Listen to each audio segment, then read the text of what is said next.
It's Fremantle and Carlton at the MCG. When these sides met back in round 3, the Blues thumped the Dockers by 45 points. But since then, Freo has developed into a team that sits just outside the 8, while the Blues have fallen to be a side that has sparked a mid-season football department review and has put its coach David Teague under extreme pressure.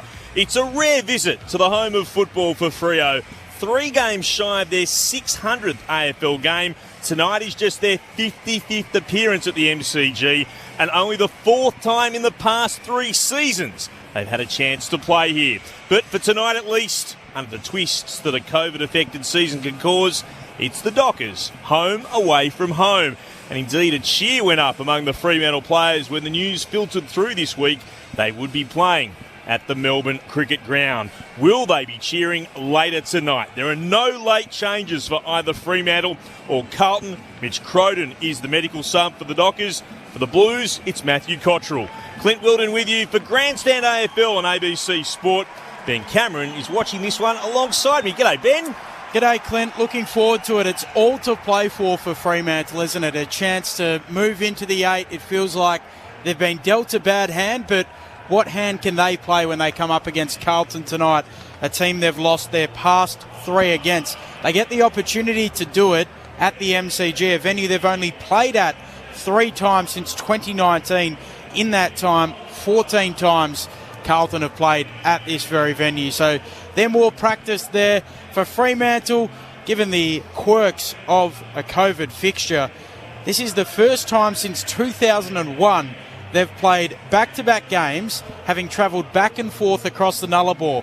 So in 2001, in round 15, they played the Western Bulldogs at Docklands. 7 days later, having travelled back to Perth, they went back and coincidentally played Carlton at Princes Park on the 21st of July. So what will that count for? If it's close late, will that impact Fremantle's fresh legs, having travelled over, back, and then over again?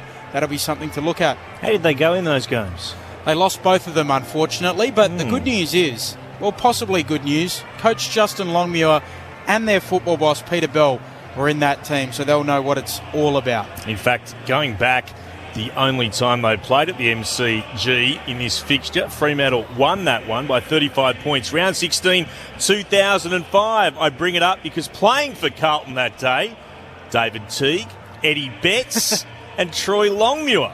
While in the Fremantle side, brother Justin Longmuir and now the Fremantle coach, Josh Carr, an assistant coach at the Dockers, and David Mundy. So 2 of the players, incredibly, that were there back in 2005, round 16, the only other time these sides have met at the MCG, are there again tonight. Sharad Willingham and Cara Antonio, our experts on Grandstand AFL.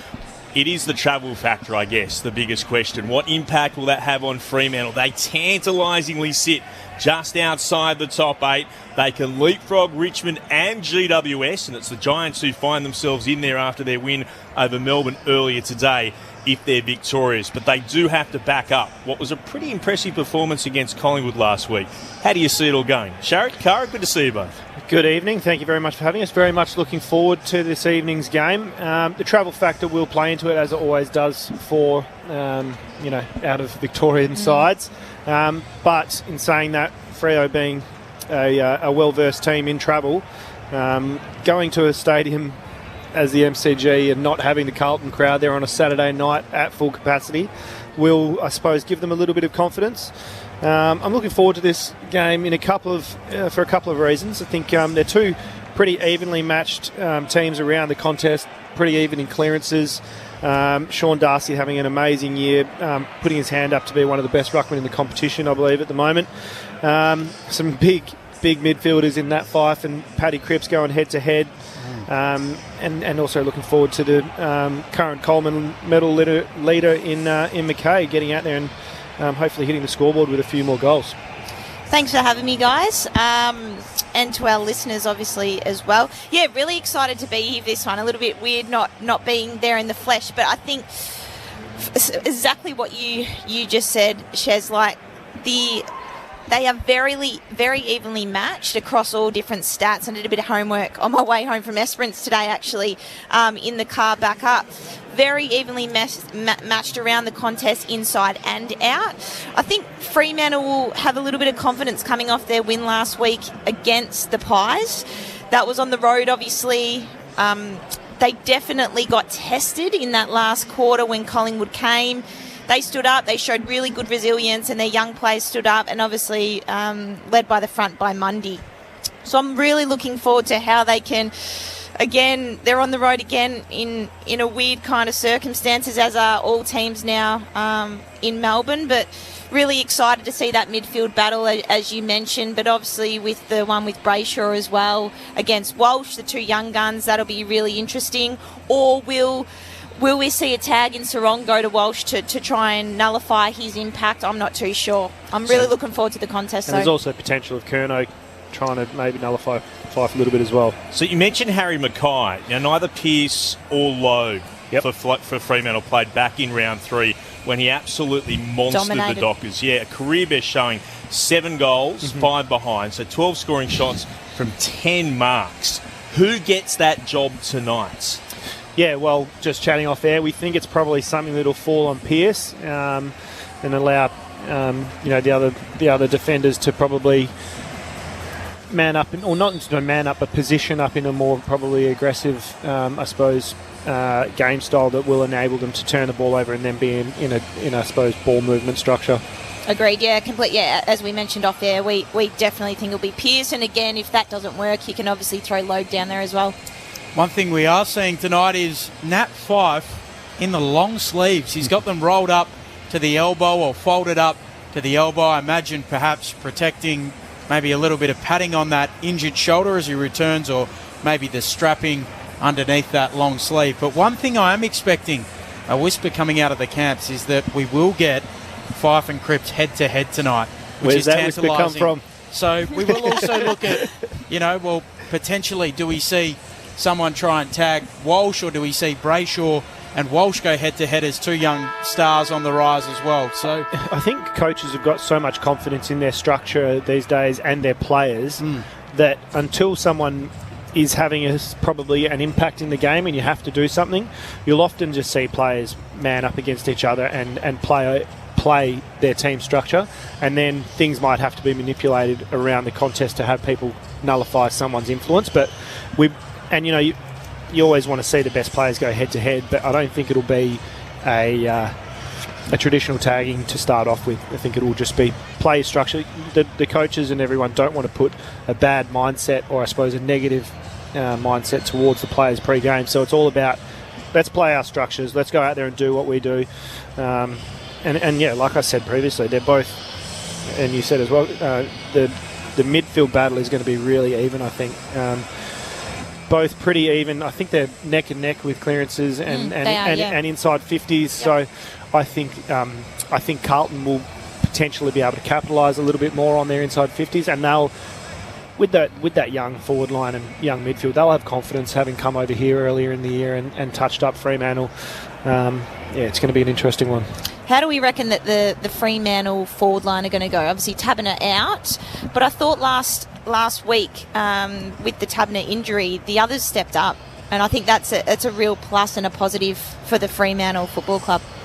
Yeah, well, I think Lob's shown, he's always said he wants to play as that full forward and key position forward. So when they do get it in there, he's got to get to as many contests as he can, because he doesn't really get beaten. He's able to create a contest. He's so tall. What does he actually stand up? He's 207 centimetres, so he's an absolute giant. It's hard for him to get beaten in a contest, and he just has to then create opportunities for Walters, for Schultz, for the small guys who are going to be around his feet, and that's what his probably mandate is week in, week out. Go out there and create contests in the forward line. If you can clunk a few and go back and take your set shots, that's a bonus, but we just want you in that forward line creating a contest for us when we get it in there. I think Tracy was the other one that's really impressed over the last couple of games, hasn't he? He's been awesome. He's solid. He's a solid frame. He leads up at the ball. He crashes the packs. He seems like a really natural forward. He does. He loves to, and I mean, when you've got Mundy kicking it to you, someone like that, for a natural forward who likes to lead at the kicker. Mundy would be licking his lips coming out of that centre square every week. He attacks it barrel-chested, doesn't he, with his arms right outstretched at full pace. And you just think maybe Fremantle have pinched one there. Pick 7 in the 2021 rookie draft. So this year is 18. Was taken in the rookie draft, and you think that's where all the good maybe players if come there from, was, mate. maybe if there was more football last year, he might not have been in the rookie draft. Yeah, essentially. I think, COVID might have just dealt Fremantle a little hand in pinching one. Let him kind of slide down the ranks a little bit. I think he was injured as well, but he didn't get a great opportunity to be exposed to a lot of clubs, and Fremantle recruiters, at least at this early stage, look to have done a good job. Where is Kahuna? Country Victoria. Yeah, country Victoria. Yeah. Is that good enough, Shaz? I know it's a small state, but there's still a lot of country there. That's true. There's Nat Fyfe in the long sleeve jumper, comes out to shake hands with Paddy Cripps. Toss of the coin. It's won by Cripps, kicking to the left of our broadcast position, or what is the punt road end of the MCG. They've certainly got some match winners, Carlton. Sam Walsh is in the top 10 in the AFL in disposals in 2021. We mentioned Harry Mackay before, but leading the Coleman medal race, 43 goals, 27. He's fourth in contested marks and second in the comp in marks inside 50. Paddy Cripps is number 2 in the comp in frees 4. And in 1%ers, Jacob Wiedering, number 2 in the comp. Liam Jones, number 3. It's the 9th place Dockers up against the 13th placed Carlton Blues, as they were before the start of round 16. Carlton in the white away jumper. It is their away game, despite the MCG being their home. The Fremantle Dockers in their traditional home kit, all purple with the 3 white chevrons across the chest. Cold night at the MCG, about 8.2 degrees at the moment, down to a low of about 6 degrees. And there is a chance of some rain as well around the venue. We'll also keep you up to date. Hawthorn and Port Adelaide, the other game going on. Of course, Sean Burgoyne's 400th. He joins that elite group, playing 400 games quickly. How are we all tipping, Ben? I think Carlton. Sharad? I think Fremantle. Cara? Freo. Freo for me as well. Ben Cameron to get us started. A huge game for the Dockers. Can they force their way into the 8? Let's find out. Darcy against De Koning. There's a whistle to get us started. A free kick. It'll go the way of the Blues. So De Koning to get it. Umpire Williamson finding that one as Carlton move it towards half forward. Betts drops the mark. Coming through, Brayshaw able to pick it up. Gets a handball away to Tucker. Kicks around the corner towards the wing. Schultz can't quite gather it. Dow does for the Blues. Gets it off to Silvani. Chips it short. And Casbolt leads up and marks. Close to the boundary line at right half forward. Looking for Mackay, and he's got it. So the mark paid or a chopping of the arms. Either way, Nathan Williamson, the umpire, paying it. He's in charge of this one with Robbo Gorman and Alini Glufsis. And the mark set, 25 out, 5 metres in from the boundary line in the right forward pocket. I thought Ryan got a decent connection on the footy there, and you'd think Mackay didn't control the footy for that long. A bit of a tough one. Right side for the left footer. He bends it on target, hits the post. A minor score for Harry Mackay to start. So 1 behind for the Navy Blues. Fremantle yet to score. We've played a minute in this opening term. So Fremantle through Wilson. Looks one way to the left and then looks to come to the commentary side. Kicks long towards the wing. Darcy is up. Out after it, Fyfe couldn't gather. Blues have got numbers around the football. Eventually have a ball up ourselves here. Just shy of the wing beneath the broadcast side of the ground. De Koning against Darcy. 1 down but to Dow for the Blues. It comes to Cripps, then back to Dow. Kicks inside forward 50. Trying to bring it to ground. He was low. Split out to Silvani, to Curnow. Lovely vision. Finds Martin, who marks right in front. A centering kick spotted him about 40 out from goal. He can go back and have a shot. It's been all the Blues in the opening 90 seconds or so. Cara, it was really smart by Dow. Then it was an in-tight contest and he knew someone was right on him, but a little handball then just to give him and not be able to be tackled, and just a little 1-2 with Cripps. Jack Martin 5-2 for the season. Starts out to the left, it's staying out to the left. It's another behind. Carlton 2 behinds. Freo yet to score. Opening 2 minutes on Grandstand AFL. So Nathan Wilson with the kick-in duties. Carlton attacking the punt road end of the ground in the first term. Fremantle attacking the city end. Wilson wants to bring it out towards the members' wing, trying to get it to Ace. She overshoots the target. And the mark taken by Nunes has good memories against Fremantle. Sets it up into the pocket in the Mackay direction. Betts waiting down in front. It's fisted out. We'll get a throw in. Looking a little bit unorganised, the Fremantle backline there. That quick re-entry by the Blues really put them under pressure there. Forward 50 stoppage here for the Blues. Casbolt in the ruck. Darcy slaps it down to Loeb. Gets a kick away. Ricochets to Dow. Tries to steady. Misses Kennedy with his handball. Allows in Tucker for the Dockers. He's taken to ground. He's caught holding the ball. And Kennedy's pinged him. And Matt Kennedy will go back from directly in front, 35 metres out, to try and hand the Blues there first. All the pressure's been on Freo. Just need to capitalise it now. They've had probably 3 inside 50s. Had a good fortnight. Matty Kennedy, 27 and 24 in the last 2 weeks. Directly in front. Should be kicking this. And he drives it right through the middle. The Blues draw first blood. At the 4-minute mark of the opening term, they're 1-8. Fremantle yet to score. Here on Grandstand AFL, round 16 action from the Melbourne Cricket Ground. Sharrock Wellingham and Cara Antonio.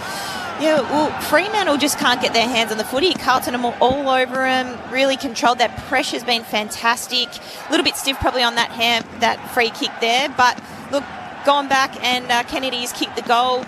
Really much deserved for their first 3 or 4 minutes. The Blues, they've been outstanding with their pressure. Worrying signs early for Fremantle. They need to respond. Second away game in a row. Flights back and forth across the country. Successful last week against Collingwood. Under early pressure against the Blues, who've had all the football. Not a great bounce. Umpire decides to let it go. Darcy got it out to Fife. Well tackled, got a hand pass out though. Came to Brayshaw, to Darcy who missed it. Brayshaw battles against De Koning. Went into the side, De Koning and Darcy locked the ball in. De Koning appealing for holding the ball. He won't get it. Ball up the decision. Fremantle haven't really been able to get it past halfway at any stage. Inside 50s, as we heard before, 3 to blot. Had twice as many disposals, the Blues as well. And the restart, gets a clearance. Darcy's over the top. Cripps tries to pat it between his legs.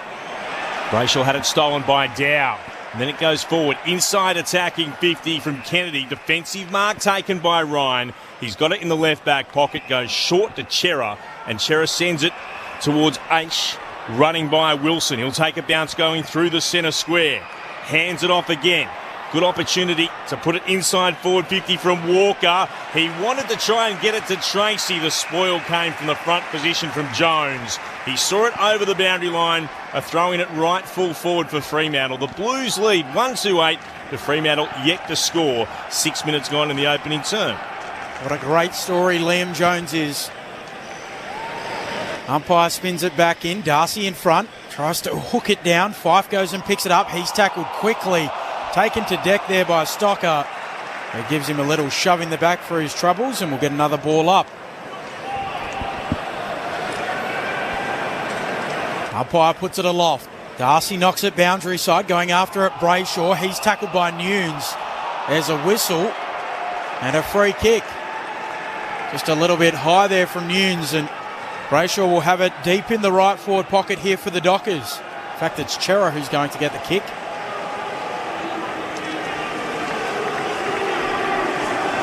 So Chera wants to bend it around the corner on the left, a little bit narrow. And a minor score for Fremantle to start. So 1 behind, Carlton 1-8. We've played 7 minutes in the opening stanza here on Grandstand AFL. Newman with the kicking duties for the Blues. Sends it towards left half back. Wanted Kennedy. Good mark. Up against Bewley. Trots back with the bright blue boots on. Wheels around for the Blues. Stabs it across half back. Is able to find Walsh. Hit the ball at pace. Marked the footy. Went back inside his defensive 50. There's a switch on here to Wiedering in the right back pocket. Will send it long. He wants Plowman. Lockie Plowman marks hard up against the boundary. Kicks down the line to Curnow. Gathers and spins out of trouble. Sends it towards Martin. Couldn't complete the mark. Free kick going the way of Martin, though, who's been held by Walker without the football. Martin will have it just forward of centre wing, out of side. So Martin just skips back off the mark, assesses what's before him. He'll go lateral, comes into the centre square. Wiedering, who off a step, sends it to half forward. Nice mark taken there by Fogarty. So Fogarty inside the centre square, goes low towards full forward. Casbolt there, he can't mark. Betts coming through, can't gather out of play. It goes, we'll get a throw in the left forward pocket here for the Blues. They're 1-8, Fremantle 1 behind. Carlton just looked to be moving across the ground a lot better, look more proactive and eager to get their hands on the footy. Darcy palms it down to Chera. Little sidestep, kicks beyond defensive 50 for Fremantle towards the wing. Henry comes up, brings it down in front. Roving there beautifully, Walters. Has time to just steady, tries to be clever around the corner with the snap. Bounces to Tracy, allows the Blues in. And they're there in numbers to mop up through Stocker. Handball away towards Williamson, who kicks forward of the wing for the Blues. Going up, Jones can't mark. Casbolt knocks it down. Brayshaw wins it back for Fremantle. Gives it off to Aish. Kicks towards right half forward. Nice mark. Linking up was Newman. Oh, lovely pass through the middle of the ground. He gets it on to Fogarty, then to Curnow. Kicks towards right full forward. Martin diving out. Can't quite complete the mark for the Blues. To Ryan. Clever hand pass along the ground. Or Pearce had spent it before he had it. Allows Martin to gather again for Carlton. Kicks inboard and finds Betts. And Betts marks for the Blues. 45-degree angle to the right of centre. He'll kick from 45 out. Pressure's been outstanding from Carlton. I don't know why Sonny Walters didn't decide to go long down the line to lob there. They had a one-on-one, turned over, and now we see Eddie Betts, little master, have a shot at goal. Absolutely, and it's reflecting in the stats too. Carlton have had all the play, but are also leading them in 9-3 in the tackles.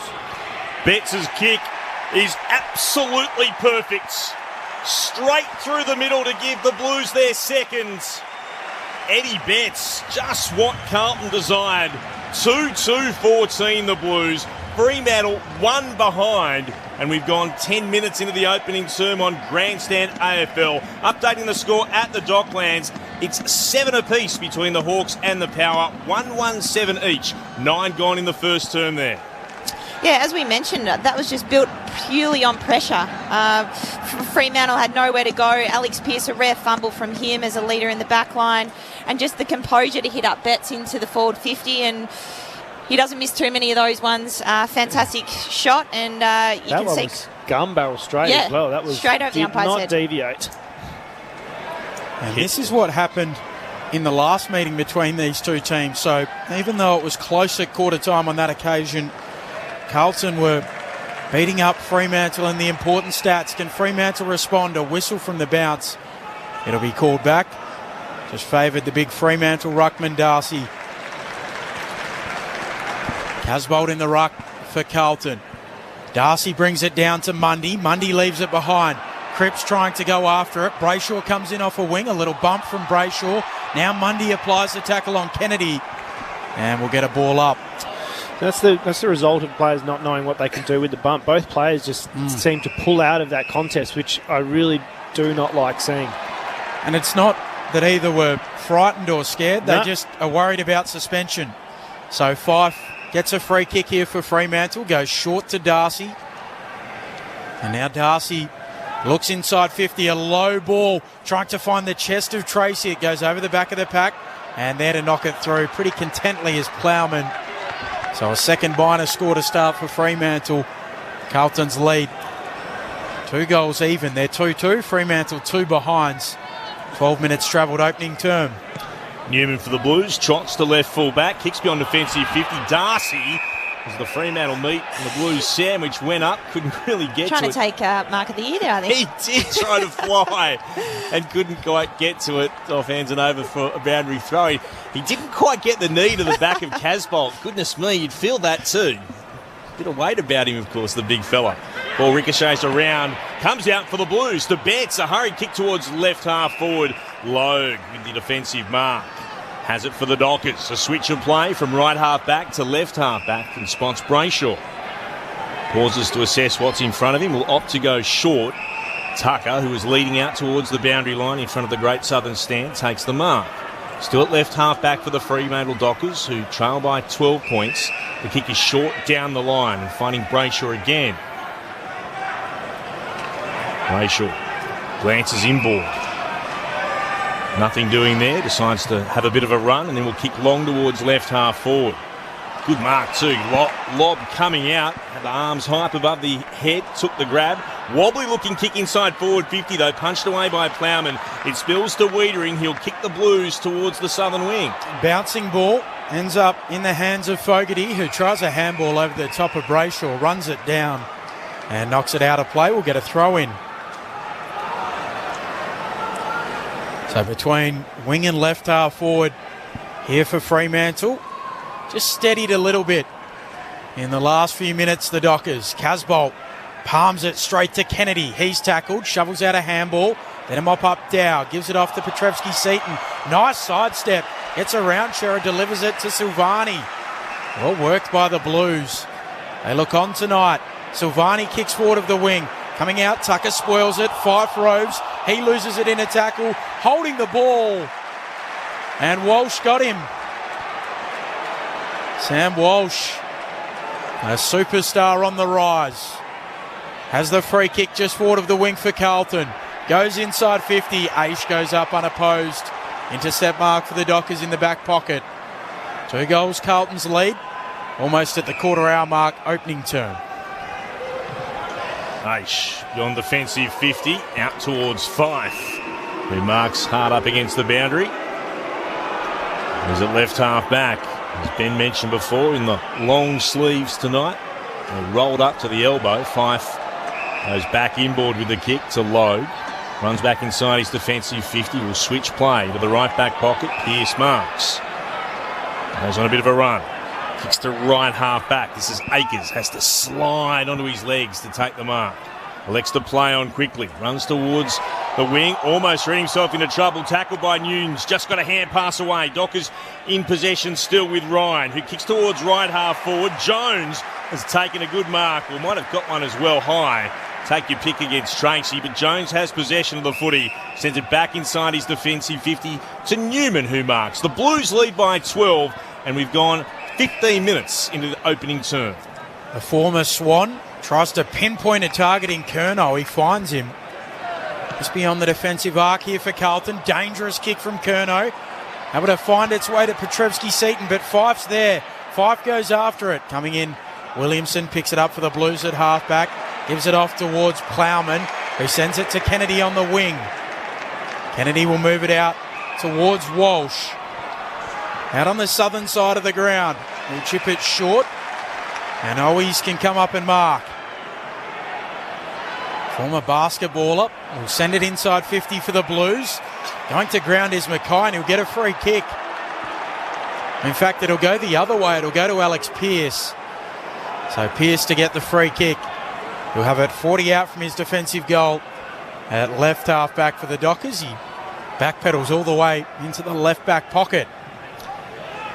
So Pearce kicks beyond defensive 50 to the southern wing. Lob was in there, tried to win it down, spills out, and taken Petrevski-Seaton in the tackle by Brayshaw. It'll be a ball up. 0437 774 774 if you'd like to get in touch by SMS, as Casbolt wins it down in the middle. It's not coming out of there cleanly. Good tackling from Kennedy on Brayshaw. David Gold, former South Fremantle captain, lets us know 2 Aquinas College boys doing the toss. Cripps and Fife. Scolty, good to get in touch. You can too. 0437 774 774. It's Walker for the Dockers across half back. Kicks towards right half forward. Tracy couldn't mark. Newman tackled strongly by Schultz. Ball jars free. Tracy goes in. It's been locked in by Jones. Ball up the call. Good tough footy at right half forward for Fremantle. The Blues still lead by 12 points. 17 gone in the first. Nat Fyfe, famous for spending time in the thirds at Aquinas, I think in year 10. Before he really got going, before he had a growth spurt. He's skinny like a rake and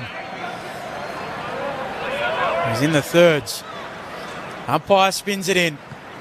Akers doing the ruck work, heads it away. A Falcon comes to Dow, but his handball is errant. Picked up by Collier, kicks the Dockers towards half forward. Here is Fyfe. He can't take the mark. Bewley goes in for Fremantle, holds it in, and we'll get a ball up. True centre half forward here for Fremantle. Umpire puts it aloft. Casbolt flicking it down. Chera onto it. Handball to Tucker. Handball back to Chera. Attacking edge of the square. Sends it towards full forward in the lob direction. Wiedering right there with him. A little knock to the boundary line. Not deliberate. And the umpire to spin it back in the forward 50 for the Dockers. 18 minutes played opening term. Carlton 2-2. Fremantle 2 behinds. Ball spun back in. Casbolt, front position, crashed into Chera. Ball comes out the back. Kick from Williamson, beyond defensive 50. Mackay tried to get to it, couldn't. Silvani battles up against Tucker and wins the footy for the Blues. Throws it on the boot, kicks inside forward 50. It's a 2-on-1 battle. Fremantle have the numbers here. Walker's able to get a touch on the footy. Spills it away from Owies and then it's taken by Logue and then kicked beyond defensive 50 by Bewley into the middle of the ground. Oh, clean bowls, a couple of Blues, one of them Plowman. Plowman couldn't quite get to it. Gather it, Tracy across half forward. Hand pass to Fyfe, hand pass to Walters. Walters shoots on goal, he hits the left-hand goal post. It was all there for Fremantle's first. Not to be. A third behind for the Dockers. The Blues are 2-14. Carlton by 11 points, 19 gone in the first. Newman brings it in quickly towards the members' wing, trying to find Kennedy, who shovels it out to Walsh. Handball to De Koning.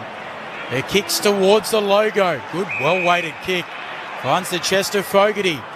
Chips it over the top of Ace to Cripps. Just forward of the wing here for the Blues. He looks inside 50. Drills it long. Mackay launches. Pearce spoils. Ryan gathers. Gives it off to Tucker. Now Mundy for the Dockers. His kick smothered. Ricochets into the middle of the ground. Cherrick tries to get there. Saad toe pokes it away. Dow picks it up. Goes short to Silvani, who marks on the lead. 45 out directly in front. Just seemed to be playing a little bit freer and on instinct, moving the ball. Not at all costs, but just willing to keep the ball in motion. Did have to laugh. Justin Longmuir after that Walters miss was covering his mouth, but he's wearing the mask. So Probably a blessing in disguise. old habits die hard for the Fremantle coach. So the boy with the navy blue blood, Silvani, comes in from 49, nails it. Carlton have jumped the Dockers. They're 3-2-20. Fremantle 3 behinds. 21 minutes into this first term on Grandstand AFL. Sherrod Wellingham, the Premiership Pie, and Cara Antonio, the Fremantle AFLW captain. Yeah, as we just mentioned, they're playing much more on instinct, the Blues. Fremantle are really struggling to get it really past half forward. Their backline's working in overdrive and a rare kind of fumble and skill error by Mundy because he's got nowhere to go, got smothered, turnover, and you can see Silvani's pretty happy with the goal that he's just kicked. Again, that was a gun barrel straight kick and a long one as well. From where he kicked it was probably outside 50. It was a really nice kick. Dow's started really well, having had 9 touches. A few handballs, 7 handballs, but he's just in and around the contest at the moment. The restart, Darcy wins it down against De Koning. Trying to gather at Sarong, knocked away from him. Comes to Petreski-Seaton, now to Cripps. Trying to duck, put the footy under his arm and go for a run. Has to go back by hand to Saad. This is better pressure from Fremantle. Petreski-Seaton got tackled by Akers but got the ball away to Saad once more. And he'll chip short to find Jones in the centre square. Carlton withstanding the pressure. Kick towards right half forward. Nunes battling against him and then going to ground. Bewley, he looks hurt. Bewley's in a bit of strife as Carlton's in an inside forward 50 from Williamson. Can't get a mark to Mackay. Gathered eventually by Mundy, and he'll go back to Tucker for the Dockers, just inside his defensive 50, and he stabs the pass to Darcy.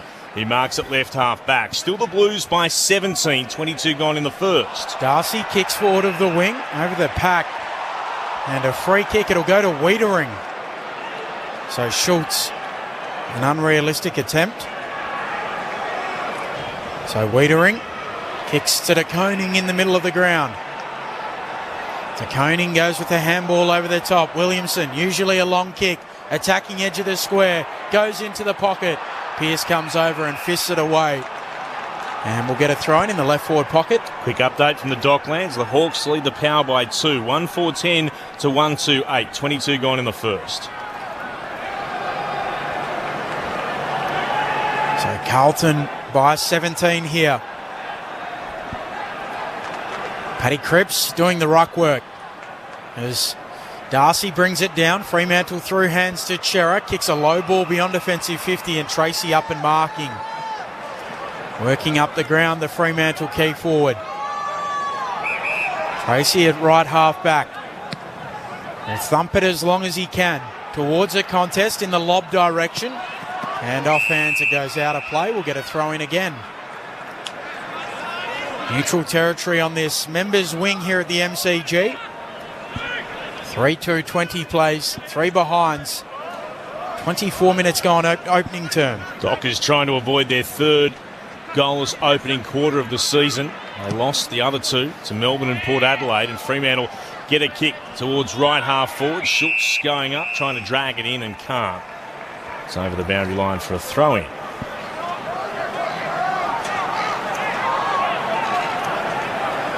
Seagulls swirl their way around the ground as the ball's put back in. Koning wins it down. Akers couldn't gather. Curnow could. Kicks the Blues towards the logo. Commentary wing. Marked there by Silvani. He'll play on quickly. He wants to work it to Mackay against Pearce. They both go to ground. Free kick. It's going the Dockers' way. Been held the call. Pearce will get it against Mackay. A win for the Fremantle defender, who then puts it out into the right back pocket to Tucker, who marks. Freo trail by 17. And we've gone 25 minutes into the opening term, but they won't be happy with that bit of play. He's done it a couple of times already, Mackay. He's just looking for body contact from Pearce. He's got to save that for the last second, check his run, and then own the space where the ball's going. Throw in at left half forward for the Blues. Mundy going after it at ground level. Dow had a really good first turn, picks it up, gives it off to Cripps, somehow gets a kick away, and Silvani low down is able to mark on the arc of 50. Well, the mark will be set 49.5 metres out. Just slightly left of centre. He made the call just again. Dow, he's only had the 2 kicks, but 8 handballs, 8 contested possessions and 5 clearances to start this game. So Jack Silvani kicked the last goal in the game. Comes in from 55, starts it out to the right. He's bringing it back. Not quite enough to the goal square. To Koning. Brings it to ground. Gathers. Kicks the goal. Oh, you big man. He goes upstairs. Contests. And then roves. Carlton are all over Fremantle. We've got a case of the Blues at the moment. 4-2-26 plays 3 behinds. 25 minutes into the first term on Grandstand AFL. Well, that whole passage of plays is exactly, the tale of the night so far. Paddy Cripps gets a little inside-outside kick. Silvani marks it, and then the big ruckman roves his own ball. I'm not too sure who that was on the goal line, but how a small Fremantle or a couple of Fremantle defenders couldn't smother that or read that properly is... The defenders have just got to get that. They can't come down from a metre outside the goal line. That's got to just be punched through. Coach killer, that one, with just over 2 minutes of play in a quarter. It's all Carlton. Opening quarter so far as De Koning wins it down to Cripps. To Dow, all met front on by Sarong. Umpire says we'll play on. Out towards De Koning, under pressure from Darcy. Gets a kick towards the commentary wing. Scooped up there by Curnow. Puts the Blues towards left half forward. And up to mark is Walsh. Puts it back inside forward 50 for Carlton. Oh, Betts tried another remarkable mark. Couldn't mark it. Goes down to ground. Wilson gets tackled the moment he received the football. It's going to be a ball up despite the protestations of the Carlton fans in the MCG. He's not far away from taking an absolute screamer, Eddie Betts, as it's one down by Darcy to Brayshaw. Clearing kick from Ryan of the Dockers beyond defensive 50. Oh, it's out of bounds on the full. It'll be a free kick to the Blues. They'll have it at left half forward. 52 out from their attacking goal. It's sent quickly towards full forward. Casbolt flew, almost got in the way. Mackay was there. Casbolt picked it up. The kick from Cripps was smothered and it's hurt him as well. He's jarred the right leg, Cripps, because of the smother, and he's remained down on his knees. He'll hobble up and he's in a bit of strife. We'll see what happens from here. Throwing aloft. Darcy won it back. Got it to Ryan of the Dockers. He'll thump it beyond defensive 50. So Ryan kicks into the middle of the ground. Jones has to spoil. Running by Collier. Gathers. Will drive it inside 50. Henry's out the back.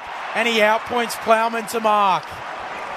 25 out. As good as directly in front. And Liam Henry can go back and try and kick a much-needed goal for the Dockers.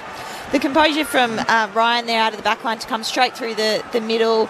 Collier, great read and crumb, and the perfect way to kick. Liam Henry used his body really well to mark that one. Career high 2 goals last week for Liam Henry to go along with 2 goal assists. His team needs this. And he stabs it to the left. That is unforgivable. Inexcusable for Fremantle. 4 behinds, Carlton 4-2-26, 29 gone opening term. Looks as though it's a potential toe injury on Cripps there. His toe went straight into the Fremantle defender's shin. He's headed off the ground and down into the rooms, Paddy Cripps. Real concerns for him at the moment for Carlton. From the restart, Dockers can't get the ball away. It's on centre wing, commentary side. One down by Darcy. Out after it, Chera has to backtrack away from Stocker on the logo. H kicks towards right half forward. As the siren sounds for what has been a lopsided opening term. It's been all the Blues. They lead by 22 points. The Dockers kept goalless for the quarter. And for the third time, goalless in the opening term for 2021. Carlton are 4-2-26 at the first break. Fremantle are 4 behinds. As we have a look at the goal kickers for the Blues. Silvani, Kennedy, DeConning and Betts. While for Fremantle, none to speak of. Just the 4 behinds. But Liam Henry should have had at least one for Fremantle so far. All about the Blues. A quick score check in the other game. And it's almost quarter time there as well. The Power by 10 points. Port 3-2-20 lead the Hawks 1-4-10 in Sean Burgoyne's 400th. Back with more from the MCG in just a moment, wherever you're listening on ABC Radio Perth and ABC Sport Digital. This is Grandstand AFL. Next week, we're celebrating NAIDOC Week across the ABC. Hi, I'm Airlie Ward. I'm a descendant of the Trawulaway people of northeast Tasmania. Indigenous perspectives in storytelling are so important. They'll hopefully fuel the drive towards greater reconciliation through increased knowledge and understanding of this country's abundant heritage. Join us celebrating NAIDOC Week. Find out more at abc.net.au/Indigenous. The 2021 AFL Premiership season on ABC Radio and on ABC Sport Digital. Ricochets to Dow, tries to steady. This is Kennedy with his handball, allows in Tucker for the Dockers. He's taken to ground. He's caught holding the ball. Kennedy's pinned him. And Matt Kennedy will go back from directly in front, 35 metres out. Should be kicking this. And he drives it right through the middle. The Blues draw first blood. Ryan, clever hand pass on the ground, or Pearson spent it before he had it. Allows Martin to gather again for Carlton. Kicks inboard and finds Betts. And Betts marks for the Blues. 45-degree angle to the right of centre. He'll kick from 45 out. Betts' kick is absolutely perfect. straight through the middle to give the Blues their second. Saad toe pokes it away. Dow picks it up, goes short to Silvani, who marks on the lead. 45 out directly in front. So the boy with the navy blue blood, Silvani, comes in from 49, nails it. Carlton have jumped the Dockers. Jack Silvani comes in from 55, starts it out to the right. He's bringing it back. Not quite enough to the goal square. To Koenig, brings it to ground, gathers, kicks the goal. Mackay was there. Casbolt picked it up. The kick from Cripps was smothered and it's hurt him as well. He's jarred the right leg, Cripps, because of the smother, and he's remained down on his knees. Hobble up, and he's in a bit of strife. The 2021 AFL Premiership season on ABC Radio and on ABC Sport Digital.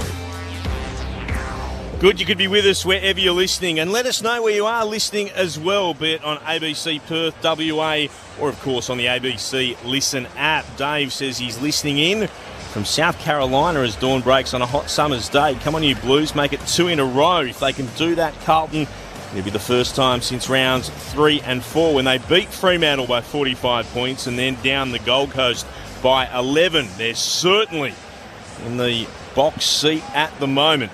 The Carlton Football Club, they're up by 22 points. To everybody else sending a text through as well. Always nice to hear from Rick of Margaret River. He must have the best garden going around. Pruning the almonds by Headlamp. Looks like another slow start by the Dockers, he says.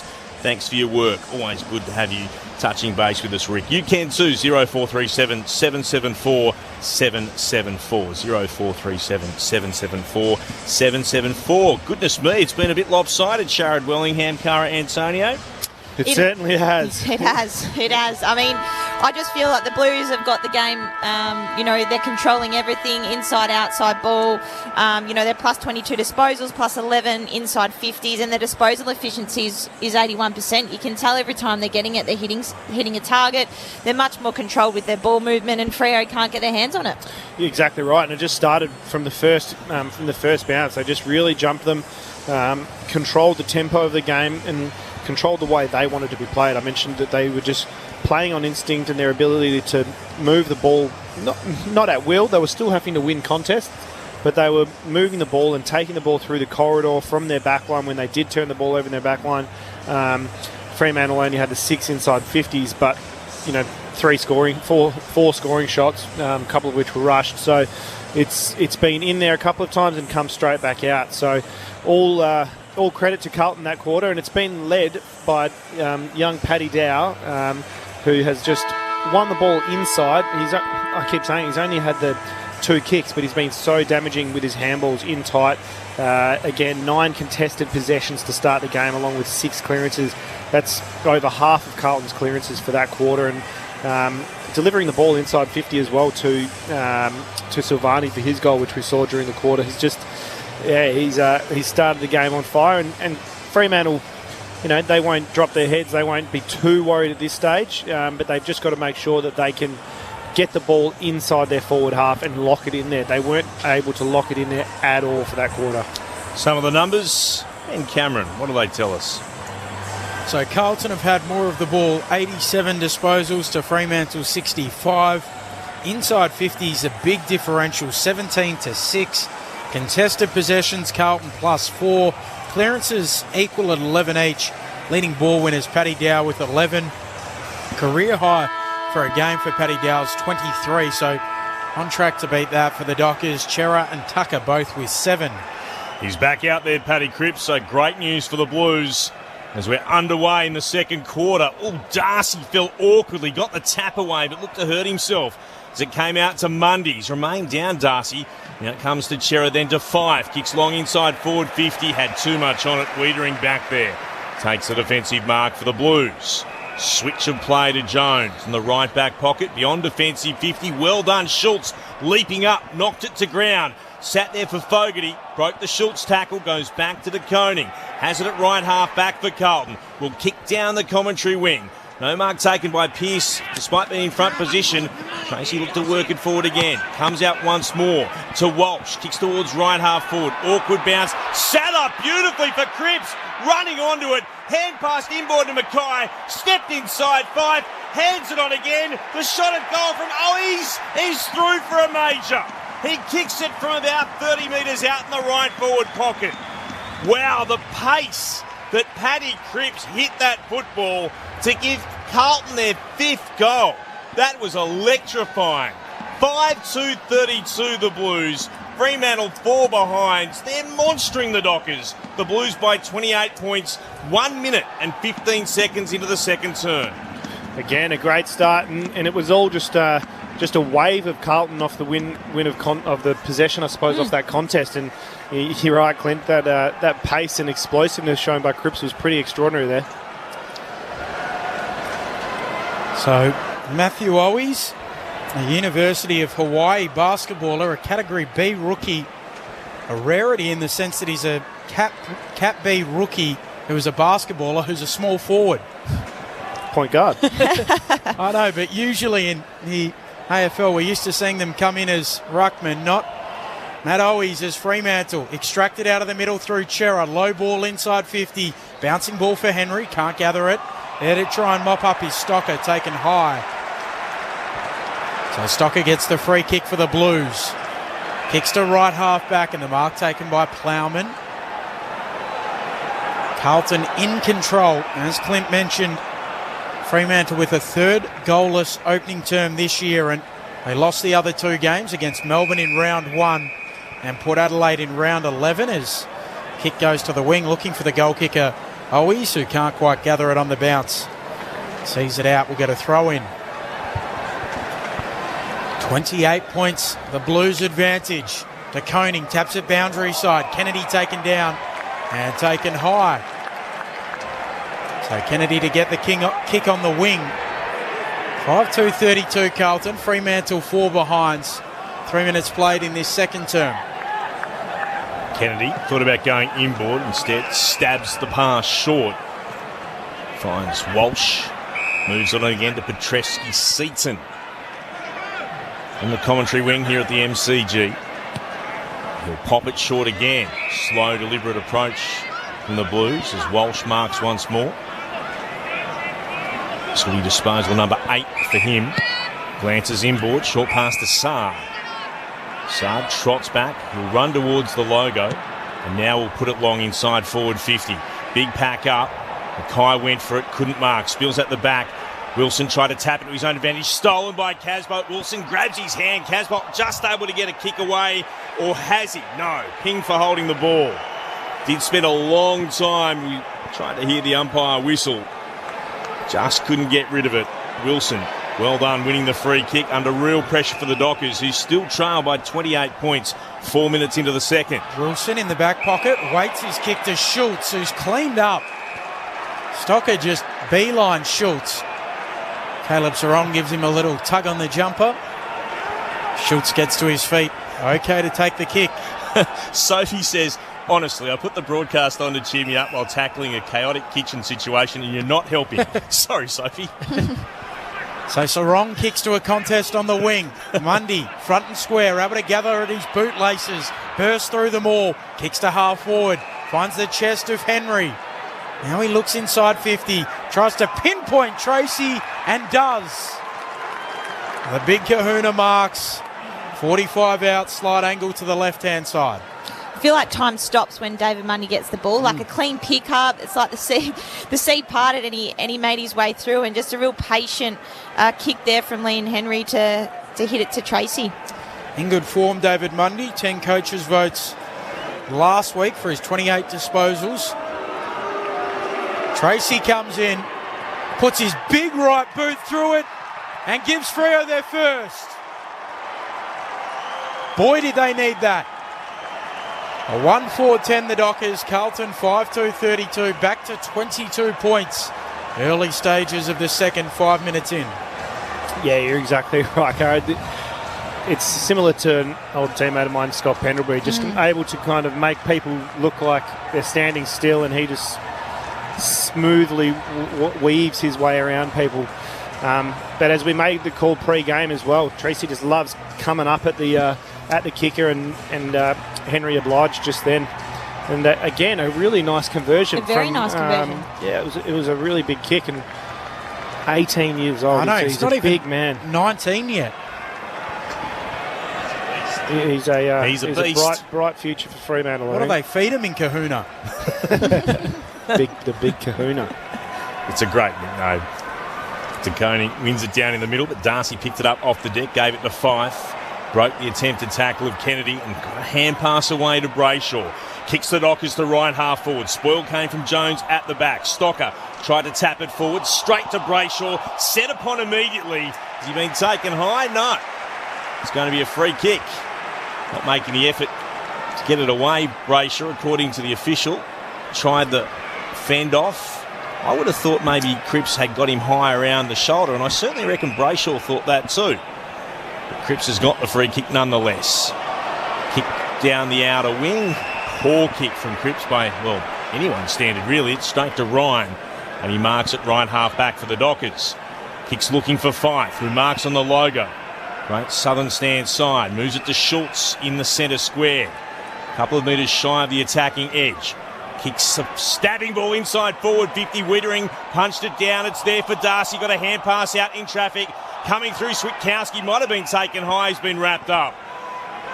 Ball up will be the call. Taken by Stocker coming one way and Williamson the other. Ball up the decision. Still inside Fremantle's forward 50. Can the Dockers get another goal on the scoreboard? Comes out the back.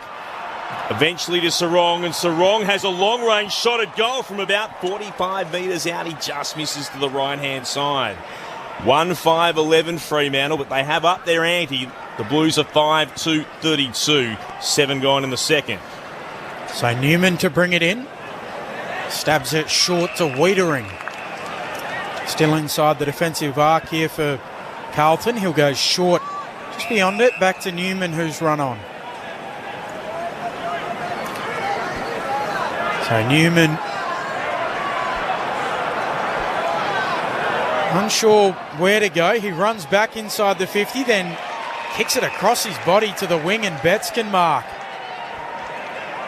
So Eddie Betts in the baggy white shorts today. He'll kick around the members' wing in the Cripps direction. Up he goes, drags in the mark. Gives off a handball to Petrevski-Seaton. Kicks Carlton to half forward. Mark taken here by Fogarty.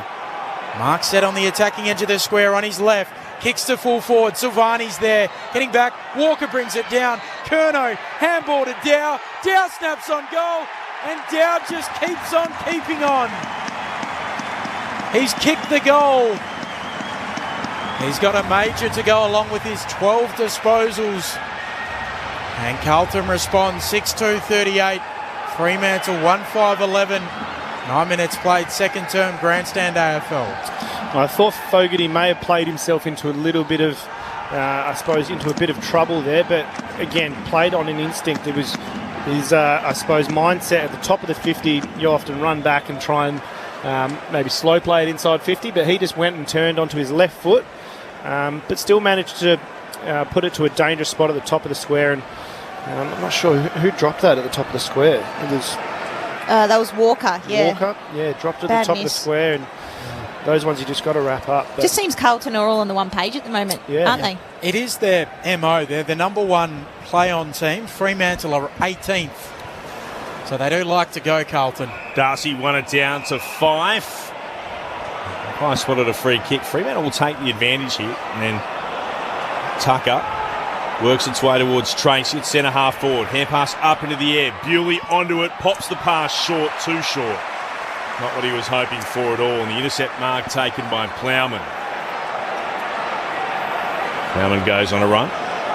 Crosses defensive goal and then kicks dangerously but accurately to Newman. It had to be precise. Newman marks hard up against the boundary line despite the attention of the Fremantle players.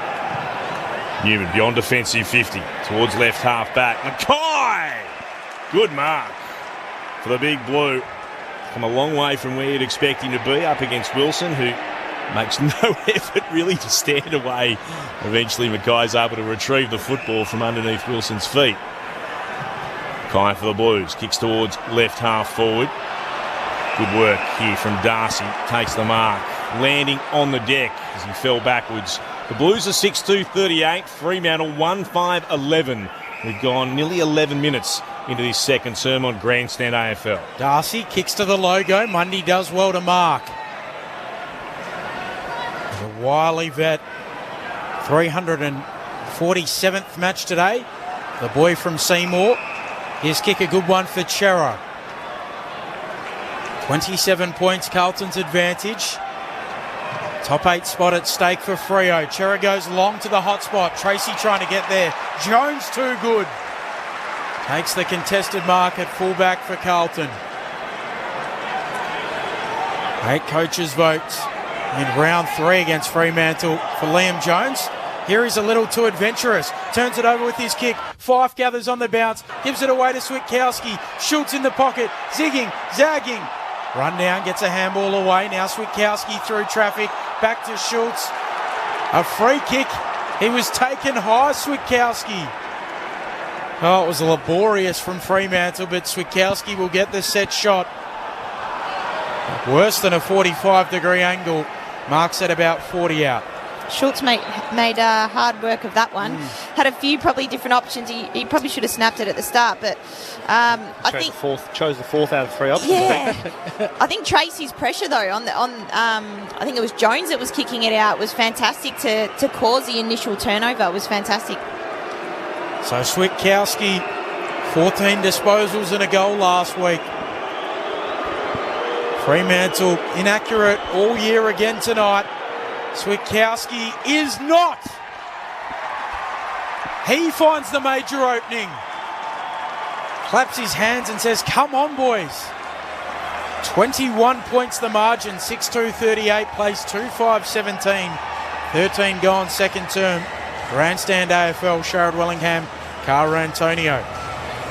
Bit of reward for effort there was. From the Fremantle forwards. They were under a bit of pressure, and like you said, Schultz probably made a little bit of harder work than it needed to be, but Switkowski just showing up and getting his hands on the footy, and not really an over-the-top high tackle, but it was there, and to go back and capitalise on that, very important goal for Fremantle. I kind of said Fremantle. I meant Fremantle. Got there eventually. We know what you mean. Between Freo and Fremantle. Fremantle. Owen from Bruce Rock says, is it simply a case of the Fremantle players not going in hard enough? Just can't get their hands on the footy enough, but they've certainly lifted their efforts in this quarter. Centre clearance comes for Carlton. The kick from Dow towards right half forward, diving out Silvani, couldn't mark. Logue happy to get it. Got a quick hand pass away. Under real pressure here, Bewley. Gave it to Walker, then to Logue, back to Walker, who burst through the middle of the ground. Ugly looking kick towards centre half forward. Sat there to stock a hand pass again to Plowman. Has to go back by hand, and Newman tackled immediately by Walters. Stolen by Fife. Gives it to Brayshaw. Pops it over the top. Inside forward 50. Schultz steps inside an opponent and kicks a goal for Freo. Back-to-back majors for the Dockers. They have hit back in this quarter, Fremantle. 3-5-23 the Dockers. Carlton are 6-2-38. Fremantle cut the margin to 15 points at the 14-minute mark of the second term on Grandstand AFL. Clint Wilden alongside Ben Cameron, our experts Sherrod Wellingham and Cara Antonio. It wasn't a great kick, but the run from Walker off the back line was, it was great. And that kind of play, Fremantle just need to keep doing that, keep taking the play on. But I reckon this we're just looking at the replay, and Saad did let the umpire know straight away, and he said that it would go upstairs. And you can see the finger flick back. Yeah, finger. You can see. And again, what is Schultz doing? Yeah. He's danced around someone inside the forward 50 instead of kicking the ball as soon as he's got his hands on it. He had a chance about 30 out, didn't he, from a slight angle, and then elected to run to a more central position before he took the shot. I reckon Saad's finger goes back. I reckon you're right. To which you do have to say, outstanding effort from Saad, because he didn't give up on it at all. And Saad has been able to get a touch on that, and it is a behind. And so all of a sudden, Fremantle, who were about to get their third, find themselves with what is now another behind to their total. 2-6-18. So Carlton 6-2-38. Carlton by 20 points. Well done to Saar. It's about this point, I reckon Fremantle fans think, oh, is it one of those nights as Newman goes with the kick in and pinpoints Wiedering. A metre in from the boundary line at right half back. Wiedering kicks towards the interchange gates and Cripps loops a handball over the top. Here's Paddy Dow again. Kicks to half forward, looking for De Koning in front. Darcy. The big ruckman marks. He's done that a couple of times tonight, just put himself behind the ball and managed to be the one that they kick it to and trying to get inside their forward 50. So 20 points, Carlton's lead. As Darcy steps around De Koning, kicks forward of the wing. Tracy goes upstairs, can't mark. Walters keeps it moving forward. Saad coming through, picks it up, gets a handball away to Stocker, who pinpoints it to Nunes, and the Blues come back the other way. Walters still grabbing his shin as Dow hand passes forward to Walsh. Hand passes to right half forward to Silvani. Silvani runs to 50 out from goal. Kicks towards Mackay, who marks. Just to the right of the goal square for the Blues. And Fremantle, who thought they were about to drag the margin back to 15 points, all of a sudden might find it at 26. Mentioned before, Michael Walters was a little bit sore and sorry after, well, he thought he was, I wouldn't say tripped, but certainly made contact with the legs of an opposition player. Mackay shoots on goal. Mackay kicks the major. Carlton have got their 7th. And he becomes the game's, well, 7th different goal kicker for the Blues. No one has had multiple goal kickers so far tonight. They're 7-2-44 to Fremantle. 2-6-18, and it was the collision Walters and Stocker that has seen Walters remain down and a little bit sore and sorry with a problem with the shin. The Blues by 28 points, 17 gone in the second. They're just running harder at the moment, the Blues. That there was a turnover. It'd be interesting to see how much score they've caused and been able to hit the scoreboard. They're building their game on pressure, which has been outstanding. And the perfect kick from Silvani, top of the goal square, and a great contested mark there from Big Harry. So an 11-point swing. Schultz, goal, wiped off instead of behind, and Carlton go down the other end and score. Sarong out of the middle, kicks Fremantle inside 50. No mark taken, held in, and will get a ball up.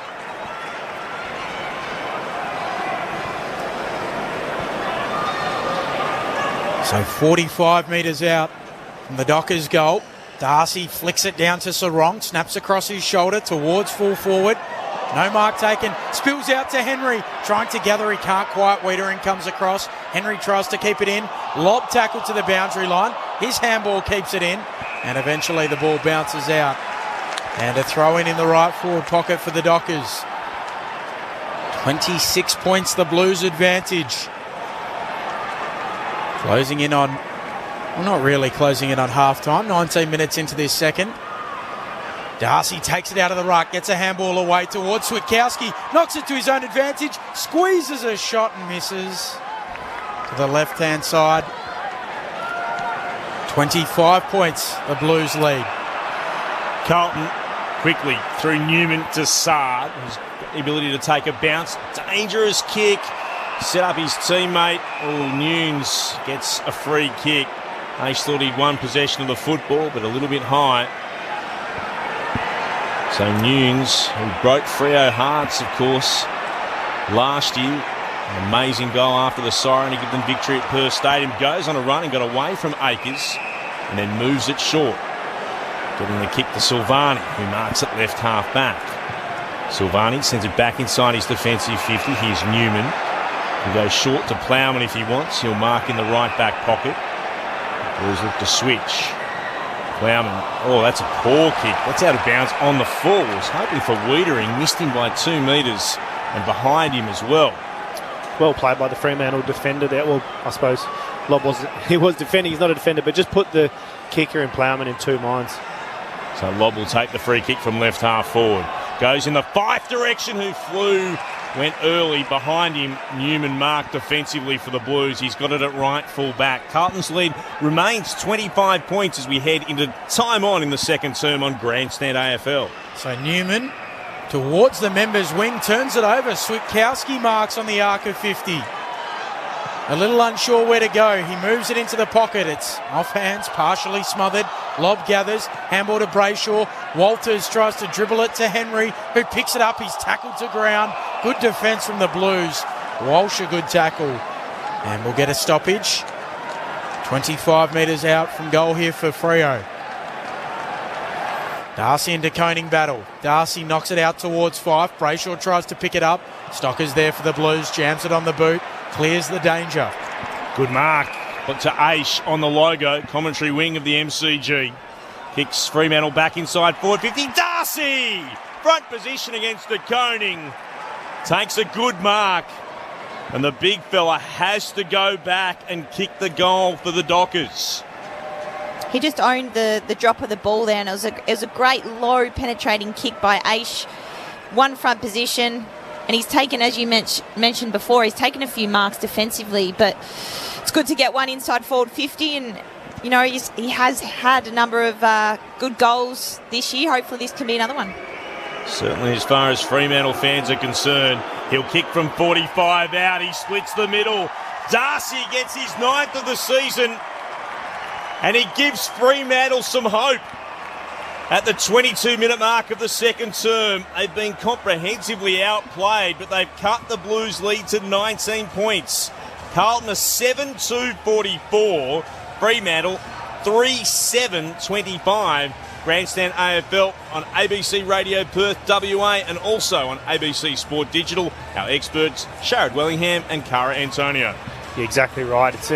It's a real, I suppose, damaging weapon to be able to have a ruckman who can take marks all around the ground, but even more so, one who can go forward, take them inside their forward 50 and go back and convert. That's probably the most important thing. His ability to go back and convert when he does get marks inside 50 is right up there, and Fremantle will be so happy with the year that he's putting together. Yeah, very, very good year. 8 disposals, already 19 hit-outs today, 11 to advantage for Sean Darcy. Fremantle would love it if they could get another one before half-time as Darcy knocks it down, and again Fife gives it off back to Darcy, who gives it to Mundy. Now Wilson from defence in the middle of the ground, kicks inside 50 for Freo. No mark taken, Wiedering there. Now Sard picks it up, handball away to Cripps, who's sidestepping, caught, in trouble, caught holding the ball. He did get rid of it, but umpire Williamson says you took too long. And the Carlton fans around the ground don't like it. It's an odd one because the tackler wasn't really having much of an effect on what he was doing. It sort of dropped to his legs, and Cripps, who's often given a bit longer because he is such a bullocking player, thought, well, he doesn't really have control of me. I can still get a handball away. I'm still moving. I'm still taking steps. Is it holding the ball or not, Shaz? I don't like it. I mean... So Chera will come in from 49, starts it out to the right, leaves it out there. So minus score. The tackler's not if the tackler is influencing the ball carrier's ability to do anything, he's not having any effect on Cripps, who's able to still dispose of the footy around and dispose the footy, which is the critical part, disposal. Wiedering beyond offensive 50. Casbolt was up, couldn't mark. Spills down to Fremantle. Mundy stabs it in the direction. Oh, he wasn't able to get it. Henry, has he been upended? He was. He'll get a free kick. Went out after the football, couldn't mark it. And Liam Jones is perplexed, to say the least. What was the call? It's a contest. I'd love to see a replay here as it comes in. He's lost the footy. Was it Jones coming across in front? Have they pinged him for the tunnelling rule? But he's in front of him. No, I'm not disputing it, but I don't think it's a free kick. I'll say that now. But that's the only thing that I can spot out of that makes any sense for the free kick being awarded. Henry comes in, shoots on goal, and this time he does kick it.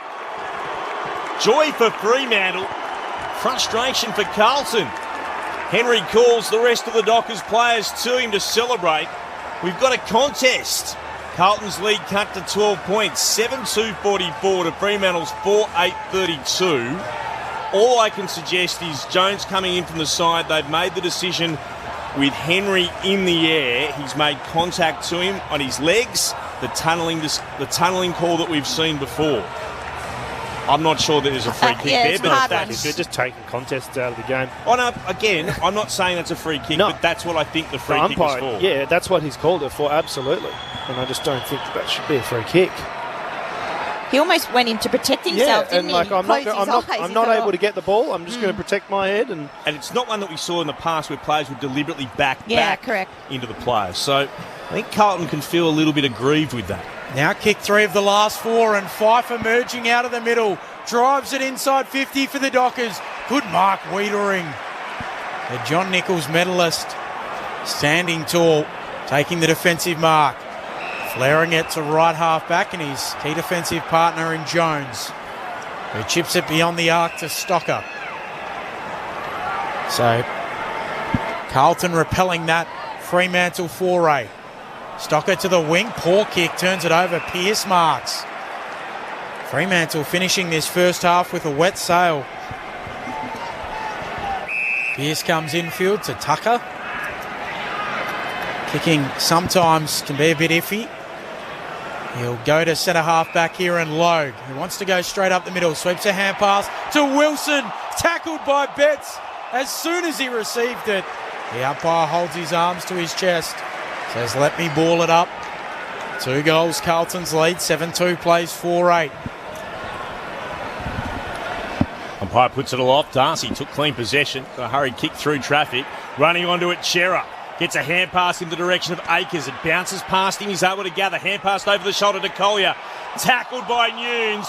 Can he get it out of there? Umpire will circle, holding the ball.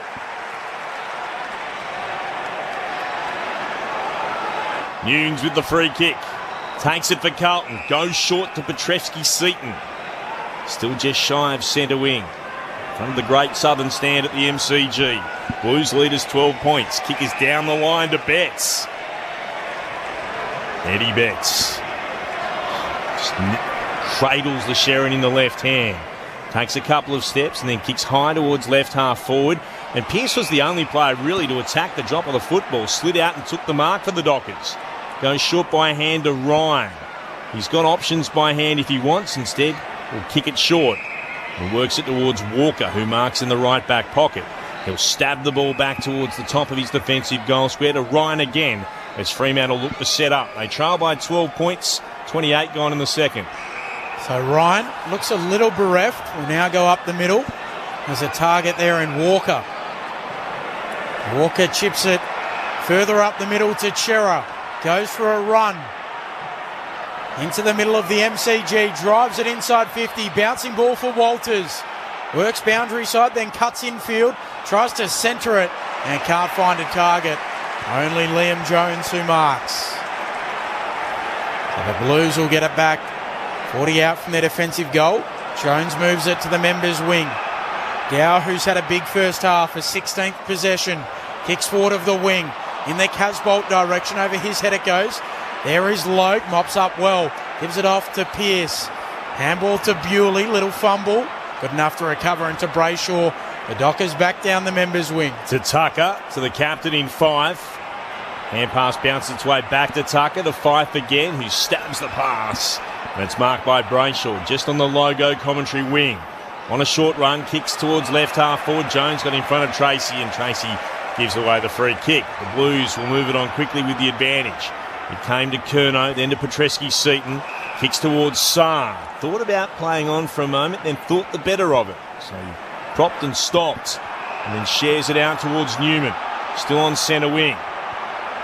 Heading towards half-time. But the Blues got one last foray forward. The kick is to right half forward. Logue, front position, brings it down. Spills away over the boundary line for a throw-in. Wonder if Sophie's chaos in the kitchen's got a little bit better as Fremantle have fought their way back into the game. 7-2-44 to 4-8-32. Ball back into play. Darcy won it down to Fife, who hands it off to Brayshaw. And that is half-time. Fremantle have put themselves back into the contest. Carlton's lead is 12 points. They were able to get it out at one stage to 28. Carlton is 7-2-44. 7 different goal kickers as well. In fact, no one has kicked multiple goals in the game for either side. Fremantle 4-8-32. For the Blues, goals to Silvani, Dow, Kennedy, Mackay, De Koning, Betts and Owies. While for Fremantle, Darcy, Henry, Tracy and Switkowski have kicked the goals for the Dockers. Carlton leading by 12 points. Let's give you an update in the other game. Head across to the Docklands. The Hawks taking on Port Adelaide. It's been all one-way traffic in that game. Port absolutely thumping the Hawks at the moment in what should have been a game you'd think Hawthorn would have been really up for, being Sean Burgoyne's 400th. Port 8-4-52. The Hawks 1-5-11. The Power by 41 points late in the second term. But at the MCG, let's get the thoughts of our experts. Premiership player for Collingwood, Sharad Wellingham, and Fremantle AFLW captain, Cara Antonio. Well, I thought particularly in that quarter, Fremantle got on top in the clearances, and you could tell Fife was getting his hands on it, giving it out to Chera. The delivery of a couple from Mundy inside forward 50 were fantastic. So they were getting their hands on the footy more. A couple of probably cheap free kicks, we'd probably call them. But look, the Dockers went back and were able to capitalise on those opportunities. Carlton, they'll be a little bit disappointed, I think, on a number of those. Going in, they're still up, obviously, by the 12 points. But, the contested possession's massive there, so and clearances. So Dockers up there by 8 in the clearances, which you could tell that they were getting... That's how they got on top, giving their forwards more opportunity. And I think that chemistry was building a little bit more between mid and forward. Yeah, I think that their work rate and like you said, their intensity around the contest just went to the level to only to match what Carlton were doing. They were obviously probably 10% off, maybe not even 10%, just 5% off in that first quarter, and Carlton came out and slapped them, and they managed to, which a mature side is able to do, get back out there and claw their way back into the game. You mentioned a couple of dubious free kicks there. I think that the Jones contest, I'm going to say contest, not even a free kick. The Jones contest is one that I'm not really happy with seeing that be called, because that's two players who have got intent on nothing but going at the line of the footy, not even Jones trying to take out the body of Henry, but just in the course of where the ball is when they've met, and he's taken out the bottom half of, because Henry's launched at the ball as well. He hasn't taken a backward step for half a thought, and just launched at the footy. And I think it's a bad look for footy if you take those real contests, especially when you're not allowed to. Well, you're allowed to, but it's so, I suppose, what's the word? Like discouraged from the hip and shoulder now, or the bump. But that's a real contest. There was a moment in that quarter early on. First quarter, when you mentioned that a couple of players actually weren't quite sure Cripps and Brayshaw. Yep. So two players Brayshaw that you were not going to see put a backward step in. Brayshaw was coming off the wing. Cripps had come from the CBD and was working towards the wing, and they both sort of stopped and looked at each other and tucked, but stopped. Yep. Basically said, we'll just sort of let ourselves collide very slowly and off we'll go. But they both had the moment where they stopped and thought, if I go here and get him, what's I'll the have result a holiday. going to be? And I hope the AFL aren't looking at that and going, that's better because we haven't had an injury result, or a potential injury has been averted, because we've also seen the toughness and intensity of a potential couple of bulls just going at it, which is what you want to see. I think they would be happy with that. Yeah. Which is difficult, and the fans aren't. Hocking. I can't cop that. I know what you're saying, by the way. I don't disagree with you at all, but I'm not saying I like it. I'm saying I think they would probably go, look, we've averted a potential head knock or something. But we've also averted something that everybody loves about footy. That's right. And the hard thing in that instance is it's, in my opinion, it's somewhat similar to what we saw with David McKay and also Hunter Clark, in that neither Paddy Cripps nor Andy Brayshaw at that point in time had possession of the ball. So neither of them can actually make the decision to tackle.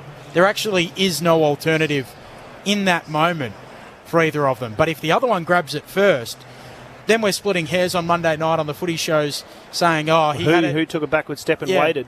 Well, we're saying that as well. But, we're picking it apart and saying who bumped and why did they bump? I would make the argument again, which we've spoken about on Sports Talk, is people bring in the traffic argument when there's a collision. The difference is someone always has the right of way. Like, that's the way that the traffic laws are written. Yeah. Someone always has right of way. In those circumstances, no one has right of way until you've won possession of the football. And we're now asking players to make an assessment from 20, 30 steps away. I don't think I can get to that. And that's ridiculous. Yeah. Why aren't I going to try even harder to get there because I think that I could make up half an inch to win that footy? No, I'll just wait. Well, that's what makes our game so good. When the ball's in dispute and two players are going, bull at a gate. Willing themselves. And it's how you protect yourself when you're going in. You've got to be able to protect yourself and the person, that's going in with you. But you mentioned it just then, Ben. I think the one that gets me is when a player's got the ball and they opt to bump when they could absolutely destroy someone in a tackle. That's the one for me that I can't fathom. But I love seeing that. Two players going hard at it, and I hope it doesn't go out of our game because that's what makes our game so good. There was a great quote from Luke Beveridge, and he said, I can guarantee you, this was after the David McKay, Hunter Clark incident, I can guarantee you whichever team is standing atop the dais with the Premiership Cup, it won't be a coach that instructs his team to attack the football half-heartedly. No. That's just not going to happen. So that's such a tough situation for the players. That I guarantee you that will be highlighted in the manner that you've spoken about it, Sharad, on all of the Monday shows. And we'll be saying the players are confused. They don't know what to do. What am I allowed to do? How will it be viewed? And that's not good for the game. No. In any way. Because, again, what we do is we love watching it. We pay to watch it, be either by going to the game through memberships or paying to watch it on television, to see people do courageous things that I will openly put my hands up here and go, I never had the ticket to do it. That's one of the reasons why I love watching other people go about it. It's sensational to see. You don't want anyone hurt. No. But the contest for the football is, to use a term that has been used 100 times, that's the fabric of the game. That's right back. There's the ball. I want it more than you do. And it was one of the things I loved about footy the most was I always felt like I wanted to get it more than somebody else. And I would, put myself, I want to go harder. I want to get the ball more than that person. I want to try harder to get that extra metre that person might be ahead of me. I will will myself to the contest, which we've seen again and again. They will be bringing that up. Patrick Cripps looks to be okay despite that nasty knock to the toe when he kicked into a Fremantle defender who was trying to smother. He's been out there for some time. Lockie Plowman had to leave the field. We'll see if we can get any more details on that. Grant from Waterloo.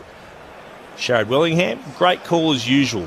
Grant texting in, obviously listening on the AFL app, afl.com.au, or of course the AFL app on your smartphone. Love to hear from you wherever you're listening and your thoughts on, what we've been discussing. Where do you sit on the battle trying to win the football? Do you think players really are starting to question themselves if they can attack the football with the intensity that they once used to? 0437 774 774. 0437 774 774. Love to hear from you.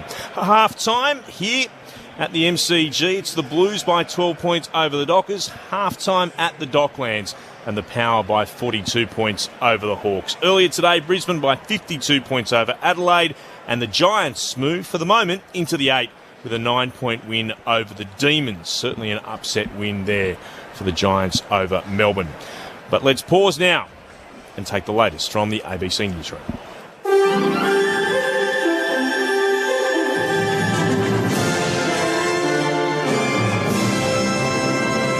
ABC News with Satyam Weinstein. New South Wales health authorities are denying Sydney's COVID-19 lockdown is half-hearted. The state recorded 35 new cases, with 9 of those out and about in the community while infectious. Chief Health Officer Dr. Kerry Chant says she's been impressed to see people wearing masks and keeping their distance from others. It isn't a half-hearted lockdown. We are seeing the impact in the flattening, but we've had bumps because what's happened is we've had some super spreading events. More recently, we've picked up some people that have been infectious in the community for quite a while. And so hence my key message, go and get tested. Meanwhile, a Service New South Wales office in southeastern Sydney is among the latest in the list of close contact exposure sites. The Health Department says anyone who attended the Botany office on Monday, Wednesday or Thursday between 8 and 5 p.m. should immediately get tested and isolate for a fortnight regardless of the result. The close contact exposure site list also includes a pharmacy and chemist warehouse at 5 Dock on Tuesday and in Woolworths Mortdale on Wednesday evening. Queensland's Premier is urging unvaccinated vulnerable Queenslanders to limit their movements over the next 2 weeks to help protect against contracting COVID-19. The state government says the extended lockdown for Brisbane and Moreton Bay is ended. That comes after 5 new locally acquired COVID-19 cases. Anastasia Palaszczuk says anyone over the age of 70 and unvaccinated should avoid spending time in the community over the next fortnight. Please limit your going out. Close family is fine, but please limit and think about, whether or not you need to go to a shopping centre, whether friends or family can drop some food over to you, because we do know there is virus out there. WA Premier Mark McGowan is urging Western Australians to get vaccinated to avoid future COVID-19 outbreaks.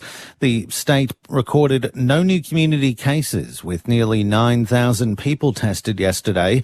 The 5 positive cases linked to a cluster in Perth's northern suburbs remain in self-quarantine, with 96% of close contacts testing negative. While Perth and the Peel region have emerged from their 4-day lockdown, Mr McGowan is warning future lockdowns are possible if vaccination rates don't increase. The key way out of this is for people to get vaccinated as soon as they possibly can. That's why I want us to release as much Pfizer as we can, make sure people over 60 get access to Pfizer. It's very, very important to ensure that we can find our way through and out of this. Victorian health officials say it's an important week ahead as they consider whether to ease the state's COVID-19 restrictions. Yesterday, a plan to increase capacity limits at stadiums and theatres did not go ahead due to outbreaks across the country. Other rules, including mandatory masks indoors and caps on gatherings, are expected to be in place until at least Thursday. COVID testing commander in Victoria, Jerome Weimar, says the next few days will be critical. That partly depends on what's happening here in Victoria and how we're progressing. Obviously, seeing no cases for 3 days is a really good sign, but also it'll depend on what's happening interstate. We'll manage that balance appropriately, but it's an important week ahead of us. We really want to get to the end of these outbreaks and to support our interstate colleagues in getting their outbreaks under control. Health authorities in South Africa have approved China's Sinovac COVID-19 vaccine for domestic use. The approval comes as South Africa faces a crippling third wave of infections that's paralysed hospitals and taken its death toll beyond 60,000. The health minister in South Africa has thanked the country's regulatory agency for its sense of urgency in the approval process. Brazil's Prosecutor General is requesting authorization from the Supreme Court to investigate President Jair Bolsonaro for failing to act on allegations of corruption in the purchase of coronavirus vaccines from India. The BBC's Orla Guerin reports from Sao Paulo. With Brazil's death toll soaring, President Jair Bolsonaro is losing support and facing growing pressure on the streets, at a Senate inquiry, and now potentially in the courts. He's been accused of turning a blind eye to irregularities and massive overcharging in a contract to acquire a COVID vaccine from India. A whistleblower in Brazil's health ministry and his lawmaker brother claim to have personally warned the president. He has denied any knowledge and any wrongdoing. ABC News. For the latest sports results and stories from around the globe and at home, check out ABC Sport on our social pages. Just search ABC Sport wherever you scroll. sea change or tree change? Across Australia, people are chasing their dream and moving to the country. Oh, wow. Join Helena, Christy and Craig as they seek out the bright sparks who've moved in or been there all along. These aren't just rose petals. Growing great ideas. This is the tasting station. In regional Australia. These hills are alive with creativity. Move into the country. Friday nights at 7:30 on ABC TV and streaming on iView. The 2021 AFL Premiership season on ABC Radio and on ABC Sport Digital. Walsh kicks towards right half forward. Awkward bounce. Sat up beautifully for Cripps. Running onto it. Hand pass inboard to Mackay. Stepped inside 5. Hands it on again. The shot at goal from Owies is through for a major. Henry looks inside 50. Tries to pinpoint Tracy and does. The big kahuna marks. 45 out, slight angle to the left-hand side. Tracy comes in, puts his big right boot through it, and gives Freo their first. Boy, did they need that. Fogarty kicks to full forward. Silvani's there, getting back. Walker brings it down. Curnow, handball to Dow. Dow snaps on goal, and Dow just keeps on keeping on. He's kicked the goal. Switkowski through traffic, back to Schultz. A free kick. He was taken high, Switkowski. Worse than a 45-degree angle. Marks at about 40 out. Fremantle inaccurate all year again tonight. Switkowski is not. He finds the major opening. Walsh hand passes the right half forward to Silvani. Silvani runs the 50 out from goal. Kicks towards Mackay, who marks. Just to the right of the goal square for the Blues. Mackay shoots on goal. Mackay kicks the major. Carlton have got their 7th. Aish on the logo. Picks Fremantle back inside forward 50. Darcy! Front position against the Koning. Takes a good mark. And the big fella has to go back and kick the goal for the Dockers. He'll kick from 45 out. He splits the middle. Darcy gets his 9th of the season. And he gives Fremantle some hope. Casbolt was up, couldn't mark, spills down to Fremantle. Mundy stabs it in the direction. Oh, Henry, has he been upended? He was. He'll get a free kick. Went out after the football, couldn't mark it. Liam Jones is perplexed, to say the least. What was the call? It's a contest. Henry comes in, shoots on goal, and this time he does kick it. The 2021 AFL Premiership season on ABC Radio and on ABC Sport Digital. Good you could be with us wherever you're listening around WA or indeed around the world through WA on ABC Perth and WA, and also, of course, on the AFL, either the app or through the website afl.com.au. 0437 774 774 is the number to send us a text. Disagree, fire up, whatever you'd like to say. 0437 774 774. Don't mind this. We mentioned before Rick texting in about his almond trees, and I said he's got a bit of a garden because he always seems to be doing something by headlamp light or lamplight. Yes, g'day Clint and everyone. A bit of a garden. We have 1,200 almond trees in Margaret River. Planted cover crops during the day, and I'm pruning some 1-year-olds tonight. What would we do without grandstands, coverage and analysis? Thank you, Rick, and as always, thank you for getting involved. Kelly and Peter are enjoying the call tonight. Now, they're camping. Now, I don't know how to pronounce this place, Ben, but I'm going to have a go because it's good fun. Up in the Pilbara, Cape, is it Kira Udrin? No? Blank looks around. No idea. I know it's south of north, I beg your pardon, of Port Hedland. North of Port Hedland because I Googled it, but yeah, I'm not sure how to say it. But anyway, I'm glad you're listening, and I hope the camping is all good up in the Pilbara. Thank you, Kelly and Peter. Rob from Perth says, football used to be football, hard and rugged, then it changed to basketball, side movement and keeping's off. Now it's becoming netball, non-contact. I disagree with that, Rob, because I've seen a number of netball games and there's a fair bit of contact, the way that the players go after the netball. I'm just looking at the other SMS line from the other game tonight, and it says, please ask BJ, Brendan Goddard, how he went playing poker at Warnie's the other night. Oh. Which sounds like a good invite to score. Well, I think that should be brought up when you have the voice of Goddard on, I'm going to call it Ben and Corbin rather than Corbin and Ben. we'll be biased towards the local West Aussie. Benny, can you have a quick squeeze at some of the numbers for us before we get back underway in this second half? Carlton leading by 12 points. So the overall numbers through to half-time, 153 disposals to 149. Inside 50s, 22 to 20. Contested possessions, Fremantle now +4. Clearances +8. Fremantle leading ball winners, Paddy Dow 16. Nat Fyfe with 15. Third term underway. Carlton leading by 12 points. Darcy brings it down. Sarong out of the middle. Kicks the Dockers inside 50. Going at the footy, Tracy. Can't take the mark. Stocker at the fall of the ball. Off to Newman. End over end. Beyond defensive 50. Anywhere will do. Now they try and fight after it. Knocking it on. Unable to quite run it in is Fogarty. So we'll get a throw in between wing and right half forward. Here for Fremantle, attacking the city end in this third term. 7-2-44 plays 4-8-32. Working his way to the front, Darcy. De Koning slaps it down, but straight to Sarong. Jams it on the boot. Bounces it to half forward. Sard leads the foot race. Switkowski there with him. Sard gets a handball to Nunes, who's unsure where to go. Kicks on his left towards the logo. De Koning a lot of it. No mark. At the full, Fogarty. Handball to Curnow. Now Cripps gets the arms free. Back feeds a handball away to Nunes. Nunes kicks out of bounds on the full, which gives us a chance to read this great story from Peter of High Wycombe. Hi, folks. Josh Tracy of Kahuna. To get there from Melbourne, drive to Echuca, turn left along the Murray River for 50 k's. Josh's grandfather, Big Jim McNamara, former Dandenong VFA hardman, coached Union Football Club, one of two clubs in the town. They're now amalgamated as the Kahuna Kangas. Freo jumpers with a kangaroo replacing the anchor on the front. That is fatty. More on that in a moment. The ball on centre wing.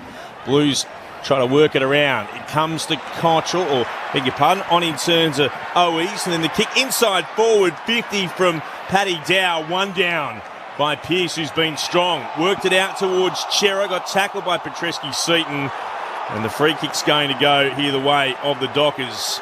Player upended out of all of that. Casbolt just pushed Pearce over after he got the ball away. So the ball in the hands of Chera, who will chip it short to Mundy, who had it knocked out of his grasp. No, the umpires say the mark was completed. So Mundy has it in the left back pocket, goes along the boundary line and finds Chera, who marks. Stewart left half back. Looks to trot back inboard, all the way back to full back to Alex Pearce. And Pearce goes to Logue, who marks at centre half back. More on that story in just a moment from Peter. Griffin Logue sends it out towards the wing on the bounce. Akers gathers, takes on Saab. That's risky. He's got a hand on him as Akers kicked. He's able to get it to Switkowski, who plays on. Draws the man, gives it back to Akers. Thumps it inside 50. Here is Tracy.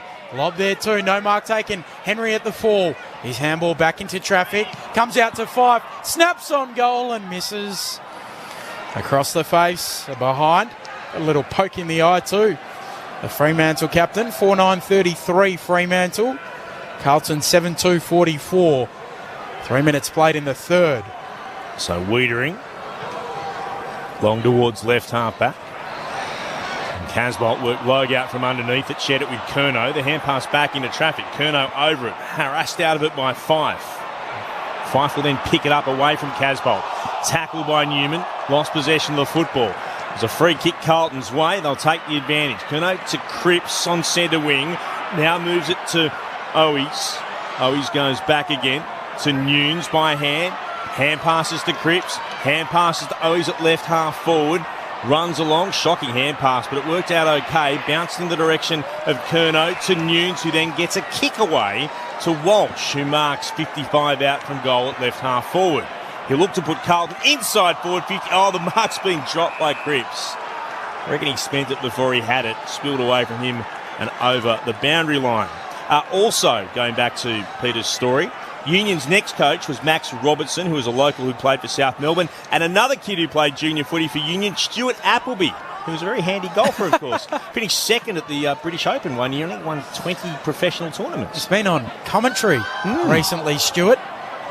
As Mundy gets a handball back towards the wing, picking it up, Stocker for the Blues. Lobs a handball to Wiedering, snaps around the corner, in good position, Cripps. Marks on his chest. About 70 from home. A new 6-year deal. Kicks on the left here, Cripps. Is that an injury? That was bizarre. He finds Mackay irrespective of that. He marks 25 metres out on a 30-degree angle to the left-hand side, which does make it tough for him to kick around the corner, as is sometimes his want. Bit of a weird one on the left, wasn't it? It must be that toe, It must be in relation to that injury in the first quarter. Really good contested mark there, though. Caught one from Darcy on the way down. Teammates weren't too happy about it. Make him earn it. It was Cripps who kicked that. His right foot injured the toe as Mackay goes with the check side, and he finds the major opening. He's got two. Fremantle get the first of the second half. 8:2:50 plays 4:9:33 here on Grandstand AFL. 5.5 minutes into the third term.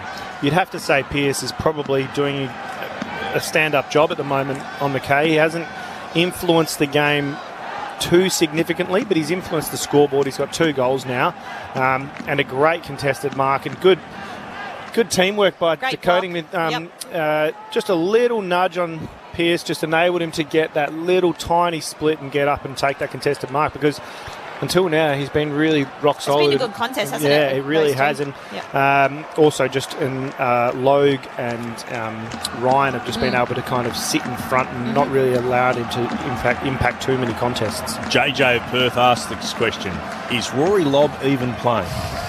He's had 4 touches for the game. We haven't called him often, as Darcy goes up and wins it down to 5. He tries to spin away from Walsh, got a hand pass backwards to Wilson, kicked up into the air, leaping Ryan over Chera, coming through, Fogarty got taken high.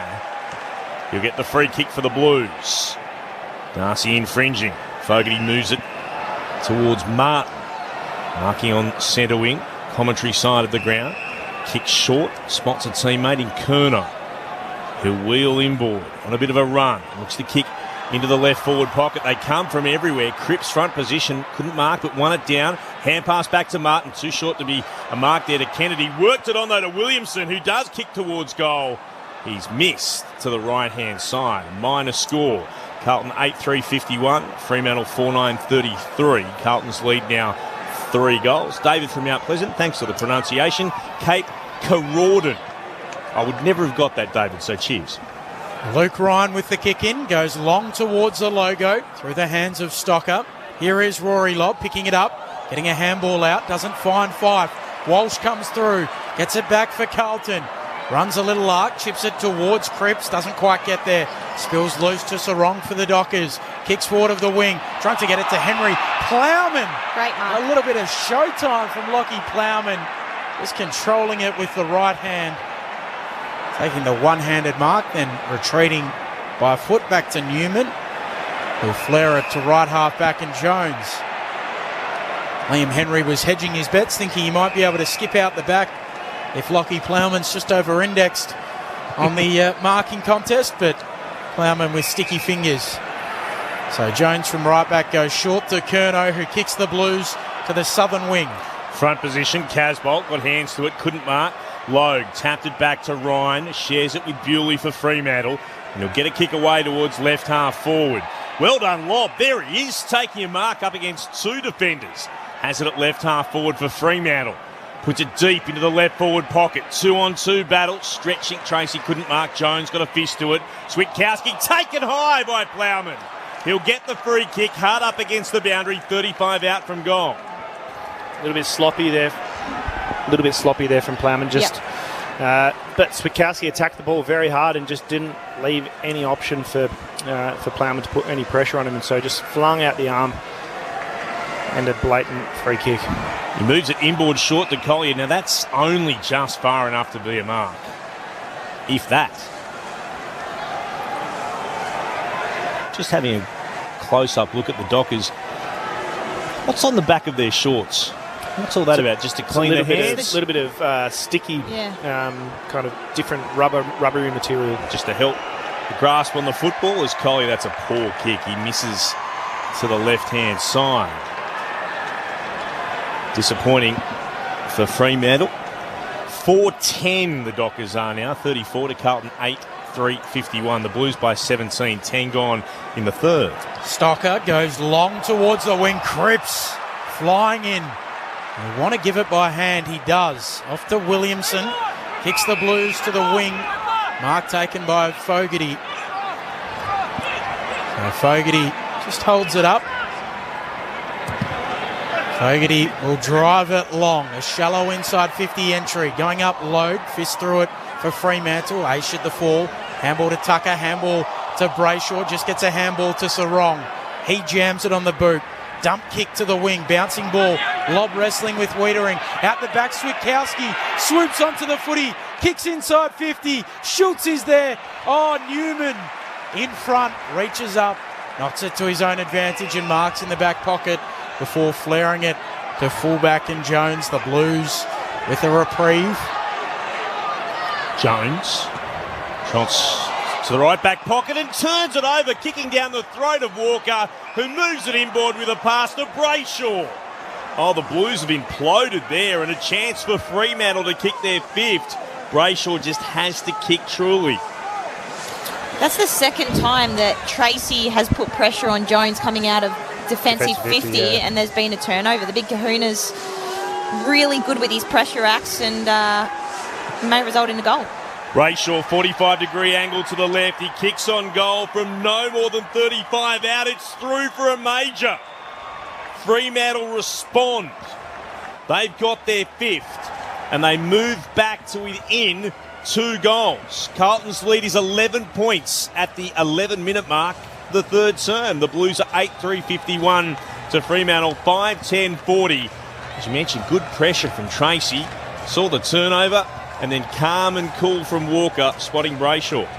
Exactly right. And they're the kind of things that come up on a Monday. They're the really little things that coaches like to highlight. But Jones, also, his hesitation with the option prior. He had Kennedy up the middle, which, you know, Carlton's done really well at taking those options that are a little bit difficult, and his hesitation allowed Tracy to come in and put that pressure on. So Fremantle close to 11, as close as they've been since the 10-minute mark of the first term.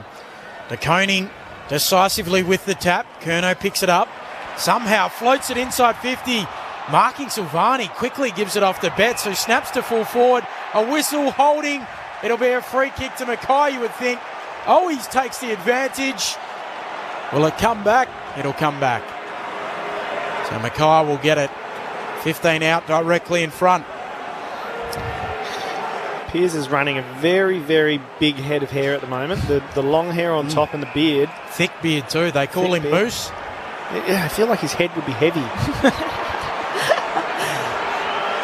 So Mackay snaps it through from straight in front. He's got 3, the Coleman medal leader. And Carlton just extend. They keep Fremantle at arm's length. 17 points. 9-3-57 plays 5-10-40 here on Grandstand AFL. It's working for him, but he's taken this kick from 15, 18 metres out, almost directly in front, and he's snap kicked it around the corner. Weird. It's working. He's kicked 46 for the year now, so, but it's just a confidence thing, I suppose. He knows that he's going to go back and kick it, so do what's working. You're the Coleman medal leader. Guess you can do what you like. I'm really curious about your heavy head call from Alex Pearce, particularly the big top knot. It's not right on top, it's to the side. Lopsided, isn't it? I'll have to ask him one day if we get the chance. One down by De Koning and then just hacked forward by Kennedy of the Blues towards right half forward. Walker will get back there first. Hand pass to Pearce. Hand pass to himself, and then gets tackled and run down by Mackay. It's put out towards Cripps. He'll pass it forward by hand to Kennedy. Pops it to Betts, inside forward 50. Bounces a kick that was meant to go to Fogarty. Ace might have been taken high. Umpires say play on. Picked up by Wilson, who then turns it over. Marked by Martin, who's got it at right half forward for the Blues. They lead by 17. 14 and a bit to go, or 14 gone rather, in the third. So Martin not really sure where to go, so looks into the pocket. Good mark, Silvani. Straight up, and he drags it in. 35 metres out, 45-degree angle to the right. You could tell he was just waiting for something to present. Obviously, Silvani gave him what he wanted, and that's a really strong mark overhead as well by Silvani. It's probably the hardest thing to have that patience when you're trying to get the ball inside 50. It has to be such a perfect kick, and to be able to wait your whole 8 seconds, it's a skill in its own. He's already got 2. Silvani, a beautiful kick. Make that 3. Carlton back out by 23 points. 10-3, 63. They lead Fremantle 5-10-40. At the quarter-hour mark of this third term on Grandstand AFL. And just watching the replay now, his work rate just continually moving. He was down in front of the goal square, putting on blocks for other players, and then he was just the one who happened to locate that little pocket of space in the pocket, I suppose, but just that little open space, and a really nice kick in. He's presented well tonight. He's been really impressive. Leading up at the footy, taking some really good clangers, and being able to go back and kick a couple for the match is really good for his form as well. Somehow I've given him an extra goal. So he'll take it. I think I gave him De Koning's goal late in the first quarter. He's got 2. You've always been generous, Ben. As the Dockers get it away. Sweeping it forward, Brayshaw running onto it inside forward 50. Collier tackled immediately by Nunes. Making enough of an effort to get rid of the football. This won't be holding the ball. It'll be a ball up. G'day from Craig in Singapore. G'day, Craig. The Blues should be on top of the ladder by the time I get back home. Maybe not. They're doing what they need to tonight as Fremantle get the clearance. Comes to Akers, gives it to Walker, kicks towards full forward. Big pack up, no mark taken. Jones shoveled it out. Straight though to Collier. Tries to burst through traffic, threw the ball on his boot. It'll bounce it right full forward and then go over the boundary line for a throw-in. Just noticing off screen, behind play, Paddy Cripps really struggling with that foot injury, so it'd be interesting to see what comes of that. Spun back into play. Darcy at the back, couldn't take it cleanly. Picked up by Brayshaw, bursts his way through from the right forward pocket. This could be an amazing goal. He's been able to curl it around for his second. Wow, that was unbelievable from Brayshaw, who does have the ability to kick a special goal. And that's certainly up there with them. Carlton's lead cut back to 17 points. 10-3, 63 the Blues. Fremantle, who must be ruining some spurned opportunities in the first quarter. 6-10-46. 17 gone in the third. Grandstand AFL. Clint Wilden alongside Ben Cameron in commentary. Our experts Sharad Wellingham and Cara Antonio.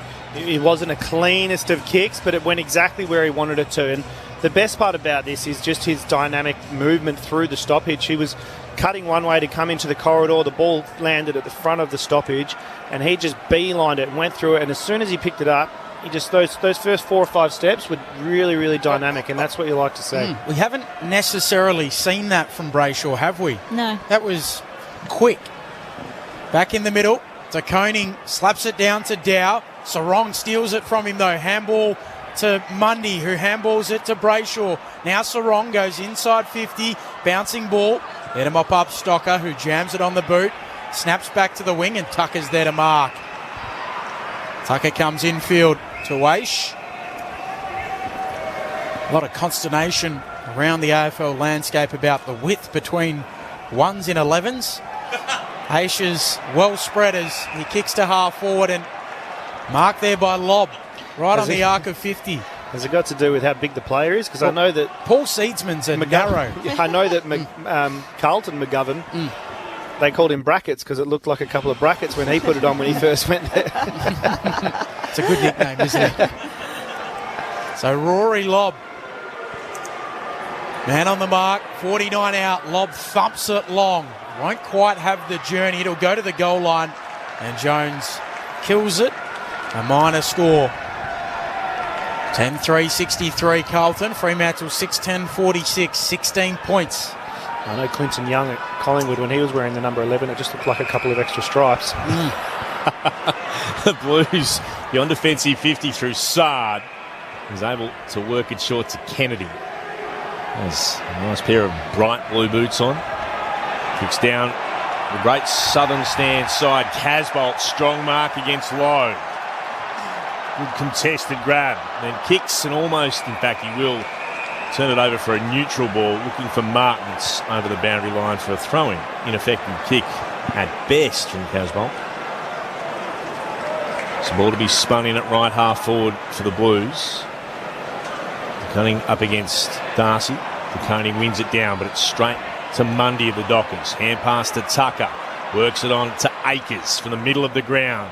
Puts it towards full forward. Tracy, battle against Jones. Jones does well defensively. Won it to ground. Wiedering there to mop up. Threw it on the boot. Kicks towards the wing commentary side. Met by Walker. Couldn't gather. Picked up by Bewley for the Dockers. Now towards Akers. He takes a bounce at right half forward. Heads into the right forward pocket. Lob's able to mark. There you go, JJ. If you're still listening in, a chance for Rory Lobb again to have a shot at goal. He's had a few since he was mentioned by JJ. It's almost like he's fired him up. This will be his fourth. Since JJ. Yeah, since JJ sent us the text. And it wasn't an unfair comment. What was he up to? Because he'd only had 4 touches to that stage. This will be his 8th disposal. From hard up against the boundary in the right forward pocket. It's a wonderful kick. Puts his name on the goal kickers list for the Fremantle Dockers. And Carlton's lead is cut back to 10 points. Fremantle will not go away. The Blues are 10-3-63. The Dockers move to be 7-11-53. 21 and a bit minutes gone in the third term on Grandstand AFL. That was a great kick. Akers was it? Yeah, just in front. That's the way Lobb likes to lead up at the ball. He's not a contested mark, one out kind of player, and he likes to lead up to it. So perfect. He had the reach on his opponent and tough angle, tough kick. So it was a really good goal that Lobb's kicked there for the Dockers to put him within obviously 10 points now. 22 minutes into this third term. Second time tonight Fremantle have kicked consecutive goals. Umpire Glufsis lays it down. Darcy slaps it to Mundy. Fife comes through, tries to paddle it on. Mundy goes back and picks it up. Handball to Fife. Fife looking a little ginger as he fights after it. Not quite at his best. Now he applies a tackle. So we'll get a ball up at half forward. Umpire puts it up. Darcy hooks it down in the Akers direction. Gathers back into traffic. Kick partially smothered. Walters slaps it cleverly to Akers. Handball out to Sarong. Right half forward. Close to the boundary line. Eyes the goals. It'll go across the face towards the point post. Fisted away by Plowman. And we'll get a throw in. Left forward pocket. Here for the Dockers. They trail by 10 points. 23 minutes played in this third term on Grandstand AFL. Power by 35. 20 minutes gone in the third term at the Docklands. 61 playing 26 over the Hawks as Darcy got a tap that heads back towards the boundary. It's out of bounds. Another throw in at left full forward for Fremantle.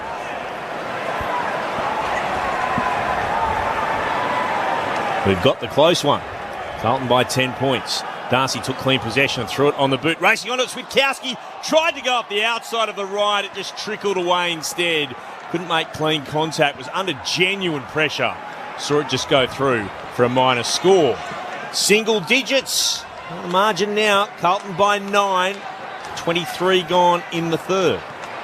Wiedering short to the pocket. To Petrevski-Seaton, who moves it out to the southern wing. Dangerous kick. Switkowski gets back in the hole. Spoils it up in the air. Ryan cleverly taps it back to Switkowski. Onto Brayshaw. Back to Ryan.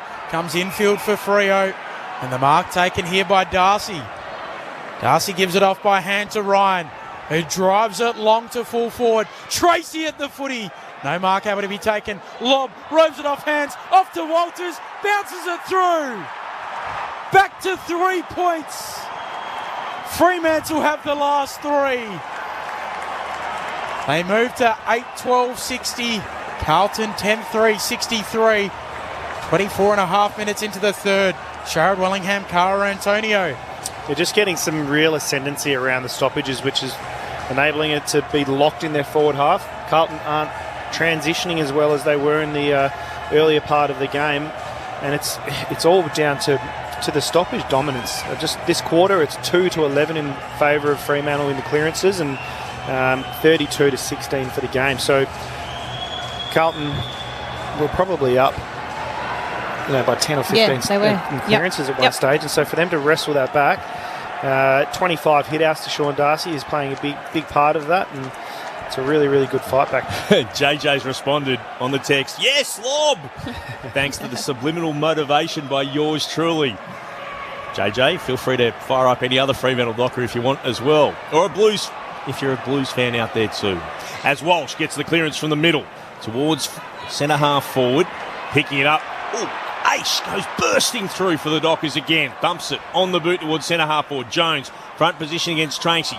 Got hands to it, spill down to Sard, tackled by Switkowski.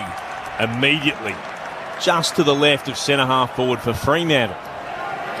Schultz and Switkowski are both doing a good job on Sard and just stopping his run and carry as well. Darcy wins it down straight to Akers from 55 out. He dumps it into the left forward pocket, reaching for it.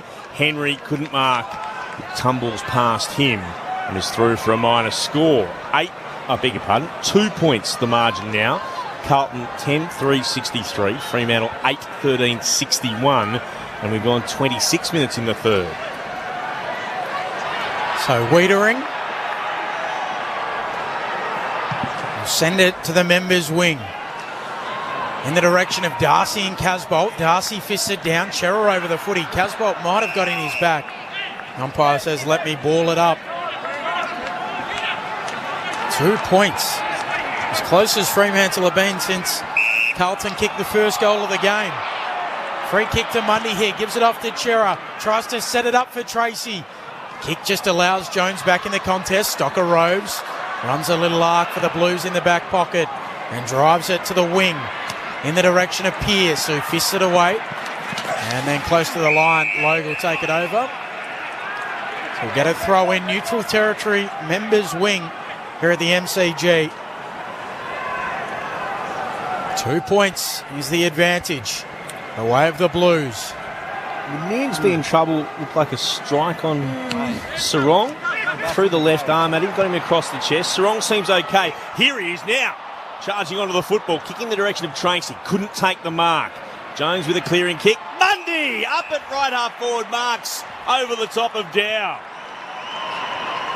David Mundy puts it in the direction of Lob. Can't quite mark. Great defence coming back. Stocker got there. Ball over the boundary line eventually. Plowman happy to see it there. It hurt Stockett as well. Put himself in harm's way. Got collected by Lob, who only had eyes for the football. Good courage shown by both players. Ball in the right forward pocket. The Blues lead is 2 points. Closing stages of the third term. Darcy and Casbolt. Darcy to Walters. Snaps to full forward. Bouncing ball. Knocking it down Lob. Oh, Henry should have dribbled it through. Toe pokes it on goal. And then trying to keep it in, Switkowski allows the Blues to mop up. And Sard kicks beyond defensive 50. Cherrer going after it. Close to the boundary line. Keeping it in, Silvani. Gives it off to Curnow, who kicks towards the wing. There's a free kick. It'll go the way of the Dockers. It'll go to Pearce. Always is down on the ground and got a bit of a boo-boo maybe. As Pearce goes back to... It's not to make fun of the injury of Matty Owies, who seems okay.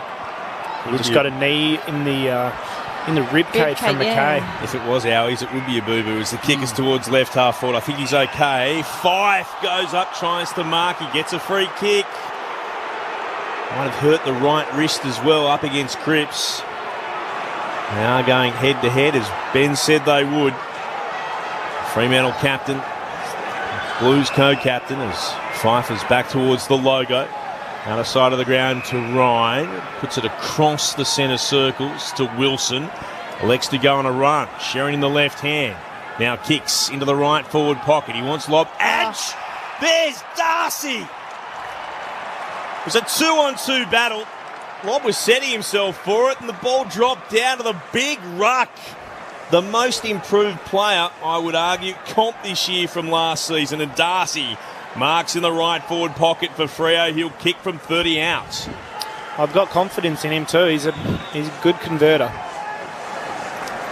No, I haven't just done what... Yeah, don't. The commentator's curse.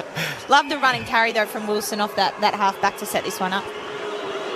Carrying the weight of Sharad Willingham on his shoulders. Darcy from 25 there out. Oh, Sharad, you've absolutely mocked him. The commentary curse at its best. Drop your head. Disappointing from Sharad. Blues fans will be celebrating, though, from your effort. It's a one-point ball game. 10-3-63 the Blues, 8-14-62 the Dockers. Less than a minute to play in the third. He's been enormous, Darcy, as Newman sends the Blues back to the wing. 1 point. Chera extracts it. Feeds a handball to Switkowski, who's dumped in the Stocker tackle. Sarong saying it was a dump tackle. Umpire Glufsa says, let me throw it up. Really good question for you, Shaz and Cara, which I'll ask you at three-quarter time from Paul of Geelong. Darcy flicks it down again to Fife. Dow keeps it in, gives it to Walsh. Eventually, Newman squeezes a kick back to the wing. Akers there.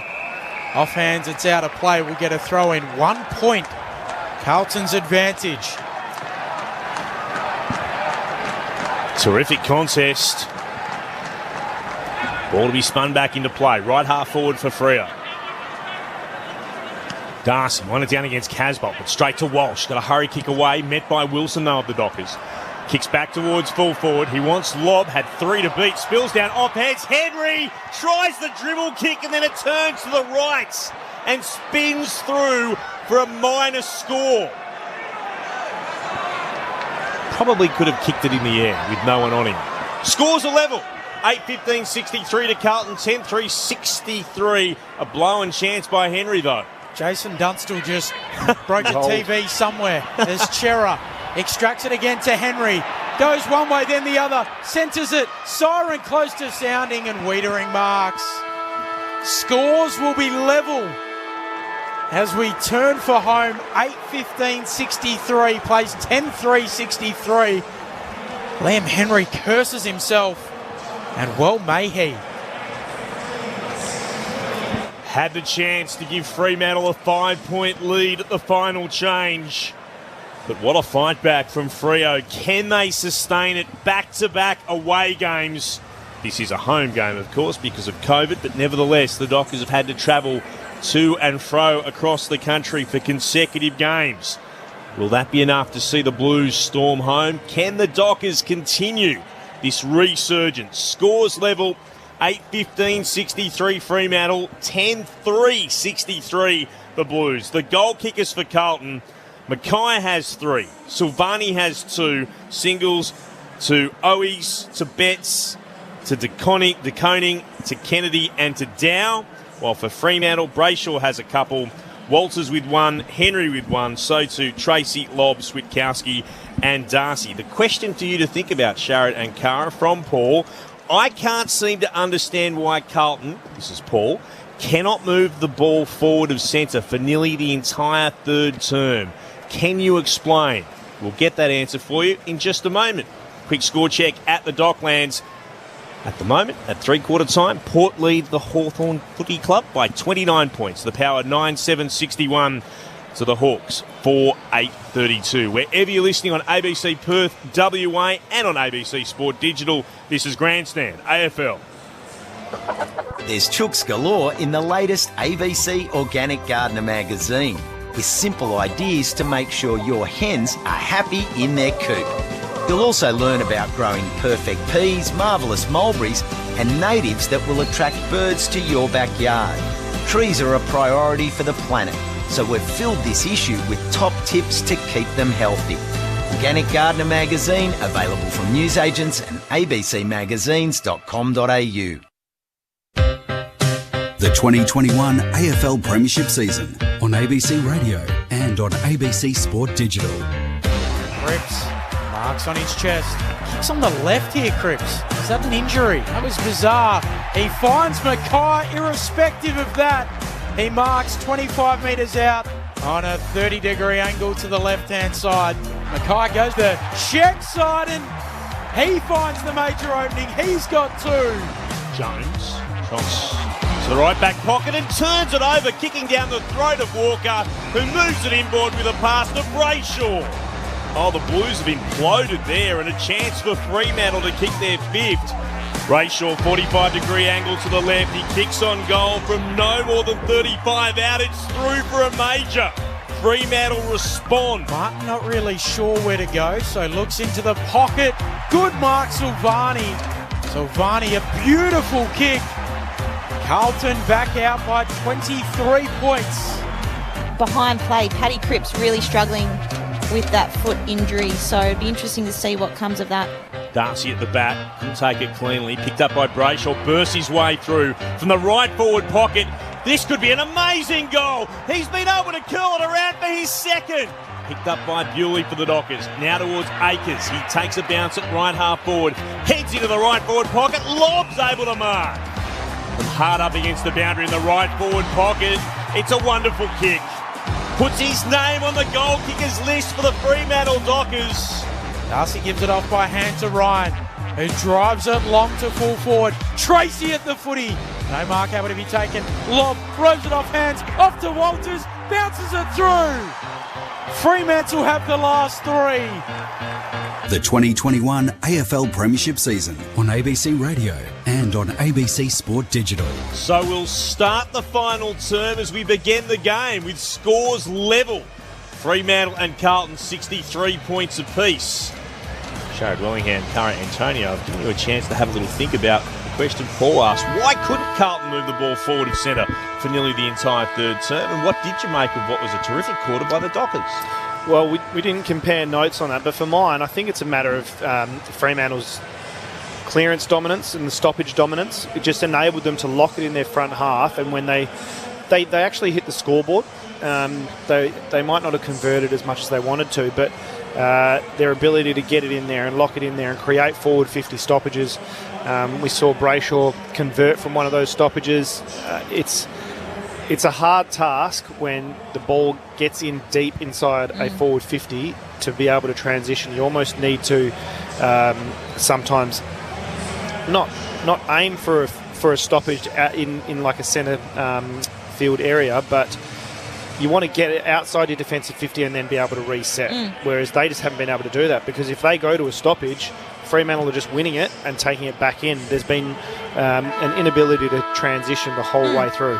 And for me as well, what I noticed was defensively Fremantle was set up really, really well. I mean, Ryan had 6 that quarter, Wilson had 5, Pearce had 5, and Sarong was working back defensively as well. Sarong had 8 touches that quarter with 305 metres gained, and the marks between Ryan, Wilson and Pearce, they had 5 marks between them. So they're obviously setting up really well on top of what you've just mentioned, plus 19 in the clearances. Yeah. They're defensively they've been set up really, really well, and they're not allowing Carlton to break that line. And no shallow entries from Fremantle either. It's been inside 25 metres. They've been attacking the top of the goal square. If you kick the ball 35 to 50 out, it means your defence is having to set up still backwards of the centre square, and you spread a little bit wider, and you can maybe, transition through ball movement. Whereas at the moment, they're still getting pinned in to 70 to 75 metres out from their goal, which just enables a backline to squeeze right up the ground. We'll get some of the numbers from Ben Cameron, and pauses early on in this term. The bounce of the footy underway. Who prevails? De Koning wins it down, but Sarong gathers. He sharked it and gets the first kick inside forward 50. Williamson going back. Good mark for the Blues defensively. And he has it between fullback and centre half back. He'll steer it out towards Jones, who marks. Jones, beyond defensive 50. Fife goes up in front of Petreski. Seaton couldn't mark. Betts coming through. Gather got a hand pass to no one in particular. Dockers have got numbers there. Sarong now with it. It's a Mundy on the logo. Great Southern stand side. Gets a bouncing kick towards... Oh, that was clever. Tracy tried to just tap it back inboard, looking for Switkowski. Couldn't quite gather. He's over for a boundary throw-in. Some of the numbers through to three-quarter time. Leading ball winners, Nick Newman with 20. Chera with 20 for the Dockers. Fremantle with a smidge more of the ball. The inside 50s, Freo plus 10. Contested possessions, Freo plus 13. as Mundy receives the tap. Goes with a long check side to full forward. Lobb brings it down. Henry tries to rove. Keeps it alive. No, he can't. Out of play. We'll get a throw in. Clearances. Fremantle are shellacking plus 18. Ball to be spun back into play. Right full forward for Fremantle. Darcy front position. Tapped it down after Sarong. Got a kick away, but couldn't get any purchase on it. Petreski-Seaton was there to mop up. Dodged one tackle. Lovely pass to Mackay, who marks it left half back for the Blues. Dangerous kick. Turns it over to Fife. He tried to go across half back. Fife chops it off. Oh, goodness me. The Blues under real pressure as they try to come out of their defensive 50. Fife for the Dockers into the right forward pocket. Plowman front position. Won it down. Walsh was there to get it. Then Wiedering kicks out of bounds on the full. In fact, it's gone about 4 rows back. They're unravelling at the moment, the Blues. Free kick to Fremantle at right half forward. So Brayshaw to take the kick. Henry offers a lead to the pocket. Brayshaw ignores it, sets it up towards full forward, no mark taken, spills down, Walters soccers it off the deck into the goal square. Somebody's poked it through. It wasn't Schultz. Too early for a handy point, but it does give Fremantle their first lead of the match. 8-16-64 plays 10-3-63. The Blues have been in front for nearly 90 minutes, 89 minutes and 59 seconds, and finally the Dockers took until the 3rd minute of the final term to hit the front. They go up the corridor. Short now to Nick Newman, who turns it over again. They're imploding Carlton. Can Fremantle make them pay? Marked by Walters at right half forward. Kick into the right forward pocket. Lobb couldn't mark. Sard shares it with Plowman. Gets it back for the Blues. Runs to centre half back. Spots a teammate in Williamson on his own. Still across half back. Goes into the centre square. Kick towards right half forward. Out to meet it Pearce. Ricocheted off his body. Spilled there for Walsh for the Blues. Moves it on to Mackay. Now towards Becks. Runs the 50 out. Into the right forward pocket. Martin marks. Well, they gave Fremantle a couple of opportunities, but now Carlton looking for the first goal of this final term.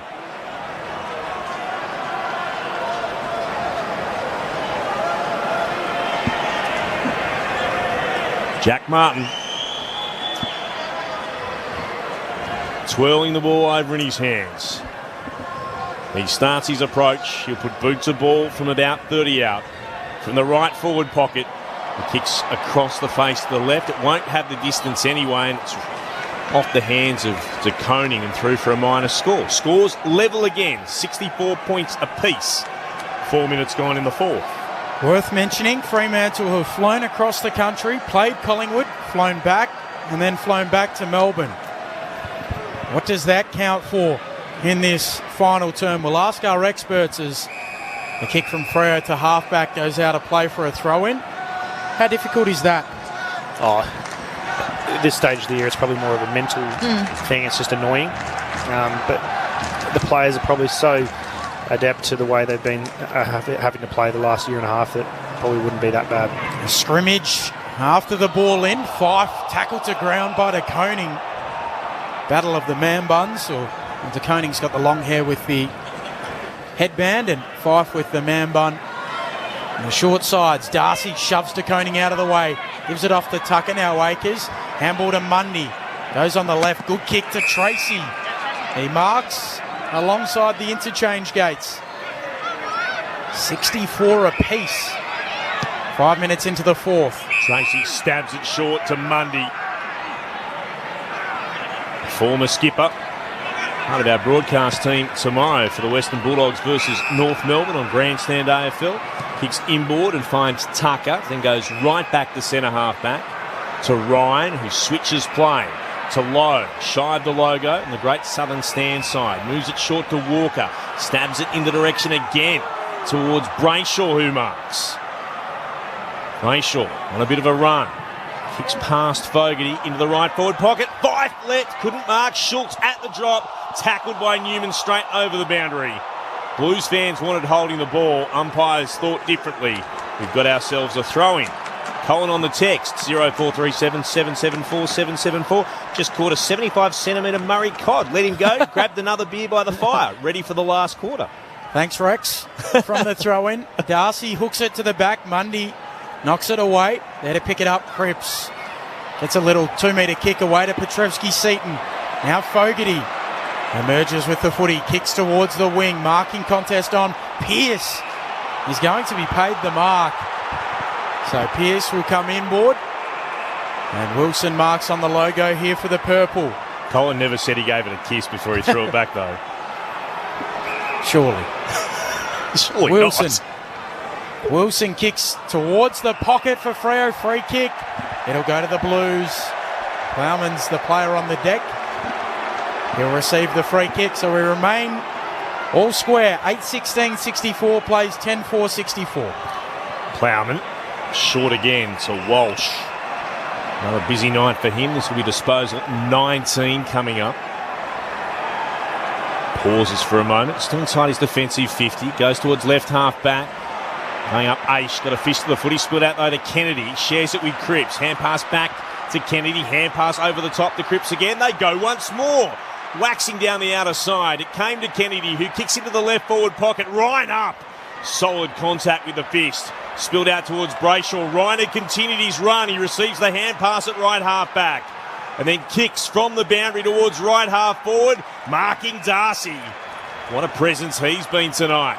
He'll look to kick into the right forward pocket. Turns it over. Down the throat of Wiedering. Lobb couldn't get there first. And Wiedering will move it short to Petreski-Seaton for the Blues. Scores still level, 64 apiece, 8 gone in the final quarter. Petreski-Seaton kicks to Casbolt on the wing.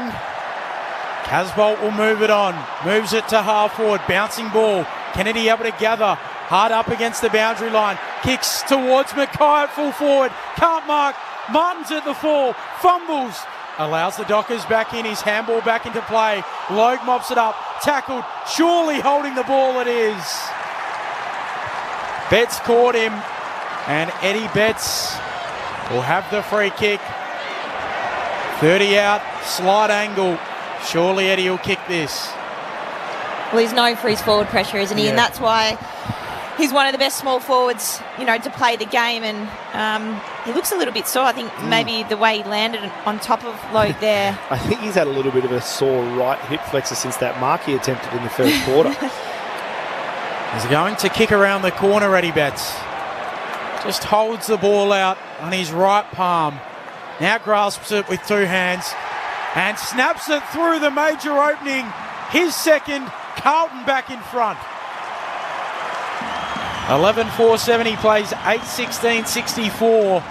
One goal their lead, Sharad Wellingham, Cara Antonio. You're exactly right, Cara. I think this one was a little bit lucky, I think, because Logue hadn't, I don't think, taken complete... Oh, and no, he had. Almost, he tripped, yeah. It wasn't a complete, clean tackle, but he got the tackle rewarded, and like you said, he's built a career on being the forward pressure, manic, annoying forward 50 pressureman that he always has been, and can do the magical things, and goes and converted beautifully there. I'm just having a look now. He's over 350 games now, Eddie Betts. 344 tonight. 344. It's just an amazing effort. 635 goals. And one of the two survivors from when these sides met the only other time at the MCG in 2005. Freo won that by 35 points. The Blues get the set of clearance from Kennedy, but only as far as Aish. Got it to Logue. This time gets a hand pass away for Freo. Chera onto it. Hard up against the boundary at left half back. Kicks towards the commentary wing. No mark taken. Newman has it. Tackled immediately. Wrapped up by Switkowski. We'll have ourselves a ball up. Commentary side of the ground. I reckon there's a suggestion that Chera might have taken that ball out before he got the kick away from the replay. In the end, the Dockers are able to get the clearance, and they get themselves a free kick too. Koning is the player who's given it away. Aish was taken high. It'll come back to be on centre wing. I think the Dockers looking to just involved in a bit of push and shove here. Have they reversed the decision against Henry? They have. They have. Henry giving away the free kick. That's madness from Fremantle. The Blues will take full toll. Betts towards Nunes, battling against Brayshaw. They were more interested in each other than the footy. Spilled down to Akers, kicks back towards the commentary wing. Marked there by Newman. Oh, Andy Brayshaw might have just saved Liam Henry's bacon. He's had a bit of a dirty night, Liam Henry, as Newman kicks forward of the wing. Standing underneath it, Brayshaw, can't mark, spills out the back to Wilson, gives it off to Tucker, breaks the tackle, handball to Sarong, runs to the logo, feeds a handball to Chera, just a little out of his reach. Right there with him is Owies, so too Kennedy. Now the Blues back the other way. Walsh, handball to Cripps, runs past Aish. No, he doesn't. Aish got him, surely holding the ball. The umpire says no, picking it up Brayshaw. He kicks towards the logo, bouncing ball.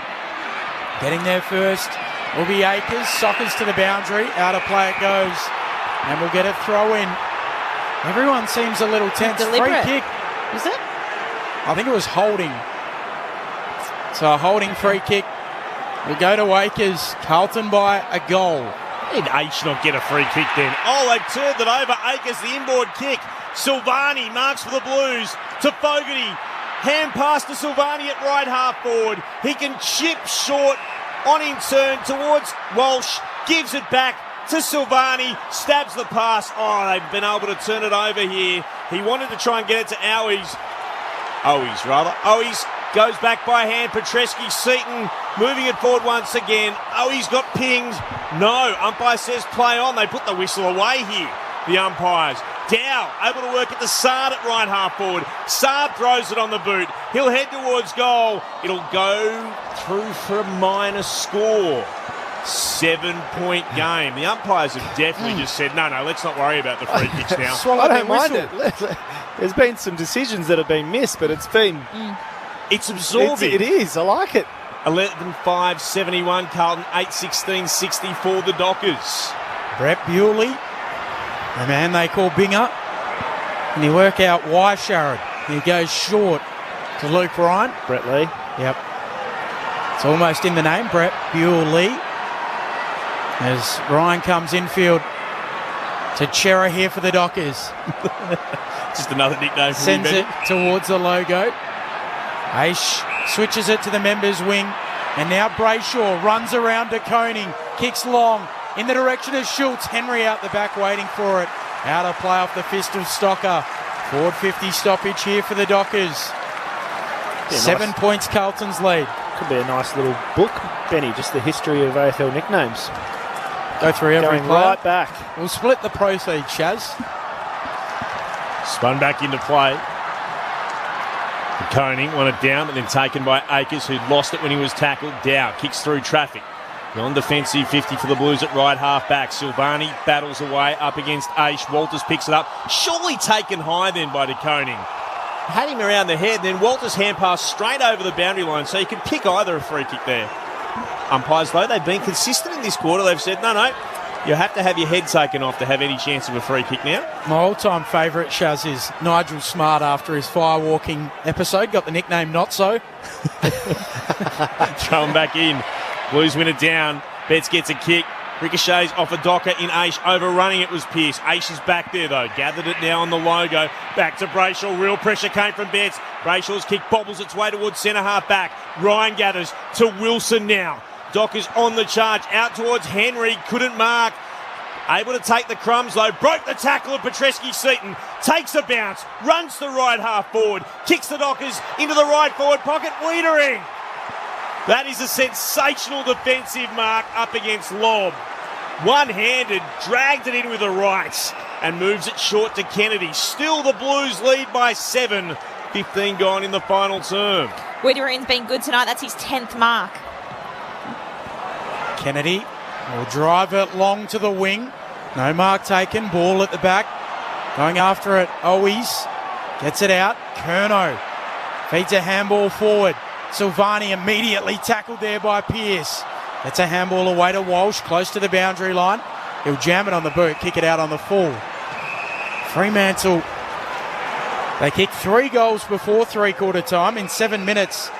Haven't been able to find the major opening in this fourth term. Only 1 minor score.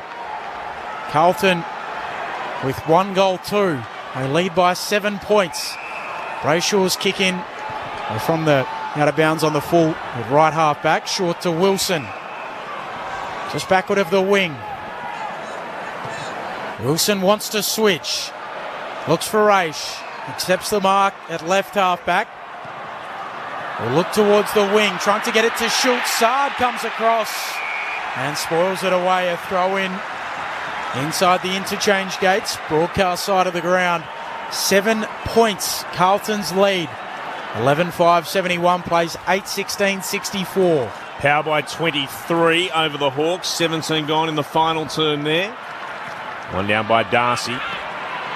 Here, kick away Kennedy. Straight though towards Ryan, or Tucker rather, who kicked it up into the air. Down, not far enough to be a mark. Hand pass under pressure. Walsh gathers it the second time on hands and knees. Worked it out to Kennedy. At right half back, kick towards right half forward. Aish spoiled the attempted mark from Betts, then taken high in then. Yeah, Tucker definitely has taken the player high. It'll come to Fogarty, and he'll have the free kicks. He gets up off the ground. Shots back to stand in line with halfway. From centre wing commentary side, kick towards right half forward. Ryan working hard, tapped out by Casbolt. He wanted Cripps, then kneed backwards by Darcy. So desperate he was to make some contact with the footy. Aish under pressure from Kennedy sees it over the boundary line for a throw-in. Right half forward for the Blues. Karen C says she's an Eagles member, but all these non-decisions are going Carlton's way. There's been a few go the other way to Karen, to be fair. It's thrown back in. Casbolt just glided off his hands. Down tried to work it out. Chera bumped off it by Cripps. Aggressive play on the deck. It's been locked in. Ball up the decision. The Blues still lead. They're up by 7 points. 18 gone in the final term on Grandstand AFL. Darcy hooks it out towards Bewley. Sock it off the deck, straight to the boundary. Throw it back in. We'll try again. Cripps feeling the pinch. Umpire spins it in. Casbolt opposed to Darcy. Darcy brings it down. Mundy soccers at it. Ricochets to Bewley. Gives it to Chera. Kicks Fremantle to half forward. Lob goes up. Down in front. Switkowski comes through. Soccers it off the deck. Out in front of a few Dockers. They race after it. Unable to pick it up, Henry. Tracy applies the tackle. Handball away from Jones, who gets it out to Wiedering. Throws it on the boot. Kicks beyond defensive 50. Brayshaw marks. Fremantle should go back inside 50. Brayshaw. He's 2 kicks from goal. And elects to go backwards to Ryan. He'll switch. They'll need to be precise. It bounces in the centre circles. Oh, Pearce is under real pressure straight away. Oh, he's got him. He just worked it forward. Slipping over Walker. Plowman coming the other way. It's going to be locked in. It was lucky then, really. Walker never was able to take clean possession, so couldn't be pinged for holding the ball. Not quite sure why Brayshaw decided to go backwards. Darcy takes clean possession. He's able to get boot to ball. Inside forward 50. Tracy dropped the mark up against Jones. Jones on the deck. It spilled to him. Got it out for the Blues. Petreski-Seaton brushes the Bewley tackle. Kicks Carlton towards centre wing outer side. Marked there by Martin. He'll soak up some time if he can. Still the Blues by 7 points. 20 minutes gone in the final quarter. So Martin kicks as long as he can. To a contested half forward. Casbolt. Couple of bites at it. Mark not paid. Runs around somehow. Throws it on the boot. Comes to Curnow, who kicks a high ball to full forward. Silvani in front. He takes the mark on his chest. 15 metres out. Slight angle. Well, more than a slight angle to the left-hand side. It's about a 45-degree angle. Well, it's been back and forth up. It's almost been like a bit of aerial ping pong, up one end, down the other. No one's really had an opportunity to hit the scoreboard for a major. And now just a little bit of he fell into the right position. Jack Silvani is playing in front. Could kick his third here. Could just about end the game. Silvani from the pocket. It's missed. Just to the left-hand side. Fremantle with life. 8 points Carlton's advantage. A chance to move into the 8 in the offing for the Dockers. The most interesting disposals of the footy seen by Levi Casbolt ever a short time ago. And he just made connection with his foot. Sort of threw the ball up in the air like watching the kids at Auskick, and then was able to get it on. The Dockers, meantime, Wilson had it at right half back, and he turns it over, kicking it out of bounds on the full. Carlton will have it. They're at left half back now. Kick is short from Petreski-Seaton. Wilson's able to make amends, getting in front of his opponent and punching it over the line for a throw-in on centre wing. A rare trip to the MCG for Fremantle. Can they conjure up a win? They trail by 8 points. Darcy won it down. Dow over the top, battling away against Mundy. Picked up by Cripps. Hand pass backwards. Dow's able to get it. Oh, Switkowski did well. Tapped it down to Sarong for the Dockers. Kicked inside forward 50. Jones looked like he worked his opponent underneath it. Umpires say play on. Wiedering got it to Newman, who was calm and bounced Stocker. Clever by the Blues. And Stocker marks deep in the left back pocket. He'll soak up every second he can and then kick beyond defensive 50 to left half back. So he drives it long. Casbolt just stands underneath it and takes the mark. At left half back. 22 and a half minutes into the final term. Only one goal in it. He kicks forward of the wing. The mark taken there by Cripps. Carlton leading by 8 points. Cripps gives it off by hand to Petreski-Seaton. He goes short by foot to Martin. He'll come back infield and Sard. No one stands the mark, so he just ambles on his left. Fires it into the pocket over the head of Mackay. Bounces to the back. Walsh is there. Keeps it in. Dribbles it towards goal. Kennedy roves. Gives it off to Walsh. Snaps on goal. Beautiful. Walsh, the wonder kid, has won it. With a 1-2 with Kennedy. Carlton are going to have back-to-back wins. They're out by 14 points. Late in the fourth on Grandstand AFL. I don't know, Benny. It's been pretty dominant from the Fremantle mids through the stoppages. 2.5 minutes still to play.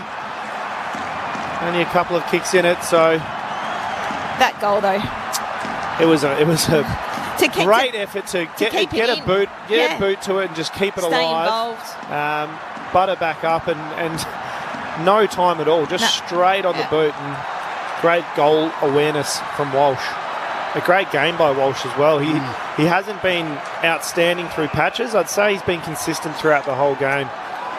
And a goal now to go with his 25 disposals and 10 contested possessions. It's been a terrific contest. Casbolt wins the ruck battle, got it down to Cripps, worked it over the top to Kennedy, gets a hand pass to Martin, he breaks the ace tackle, he runs to 40 out from goal, he misses. There's still the faintest glimmer of life for Fremantle. 15 points is Carlton's lead. 25 gone in the last. Ryan goes up the middle wisely. Trying to knock it on Darcy. Mopping up Dow. Goes into the pocket looking for Betts. Over his head. Bouncing ball. Ryan will carry it out. And we'll get a throw in the right forward pocket for the Blues. A good result. They can take more time off the clock. They lead by 15 points. Fremantle goalless in this fourth term. Umpire spins it in. Darcy trying to knock it down to Fife. Fife picks it up off the deck. Betts bundles him off the footy. He picks it up. Spills out to Ryan, who kicks into the middle of the ground. Decent battle on there. Walters tries to mark. Williamson going through. Gathered it. Got tackled immediately. It's been held to him. Ball up. 12,103. The crowd in attendance at the MCG tonight for this Fremantle home game against the Blues. Darcy wins it down from the restart. Williamson breaks the Mundy tackle. Goes on a bit of a trundle and then hands it off. This is Martin, runs towards centre half forward, stabs it short. And Owies marks. Inside forward 50. He's about 42 out from goal. Marking in line with the right hand behind post. he just had so much time there, Martin. Pulled the kick back, and I think the Freo players didn't think it was 15, but I think with the ball coming at them as well, all the Fremantle defenders were running back towards goal. And it just lends itself straight to a hit up, which Martin had the patience to wait for. It's the play that's going to see Carlton victorious as he soaks up all of the 30 seconds available to him. Matthew Owies has 1 goal tonight. He'll put it out to the right. He's going to miss. Nevertheless, puts the score out to 16 points in Carlton's favour. 12-8 plays 8-16. 26 and a half gone in the last. So Wilson with the kick-in duties. Drives it to the middle. Fife tries to launch. Can't really get up. Goes again. Casbolt knocks it out to Wiedering. Thumps it back inside 50. Bouncing ball. Attacking it there, Wilson. He runs up the middle for the Dockers. Ball to Brayshaw. Handball to Cherub. Handball back to Brayshaw. Will kick it short. Trying to pick it up on the half volley's lob. Gives it back to Brayshaw. Floats a kick to half forward. Walters! Gets a little sit. Takes the mark. Moves it on to Tucker. Tucker kicks inside 50. Pearce has been swung forward. He juggles it. Mark not paid. And now Sard will mop up and send it towards left half back for the Blues. Silvani tells everyone to calm down. The Blues are going to win back-to-back games and deliver a huge blow to Fremantle's finals hopes. Carlton win a ripper at the MCG by 16 points. 12-8-80 to Fremantle, 8-16-64.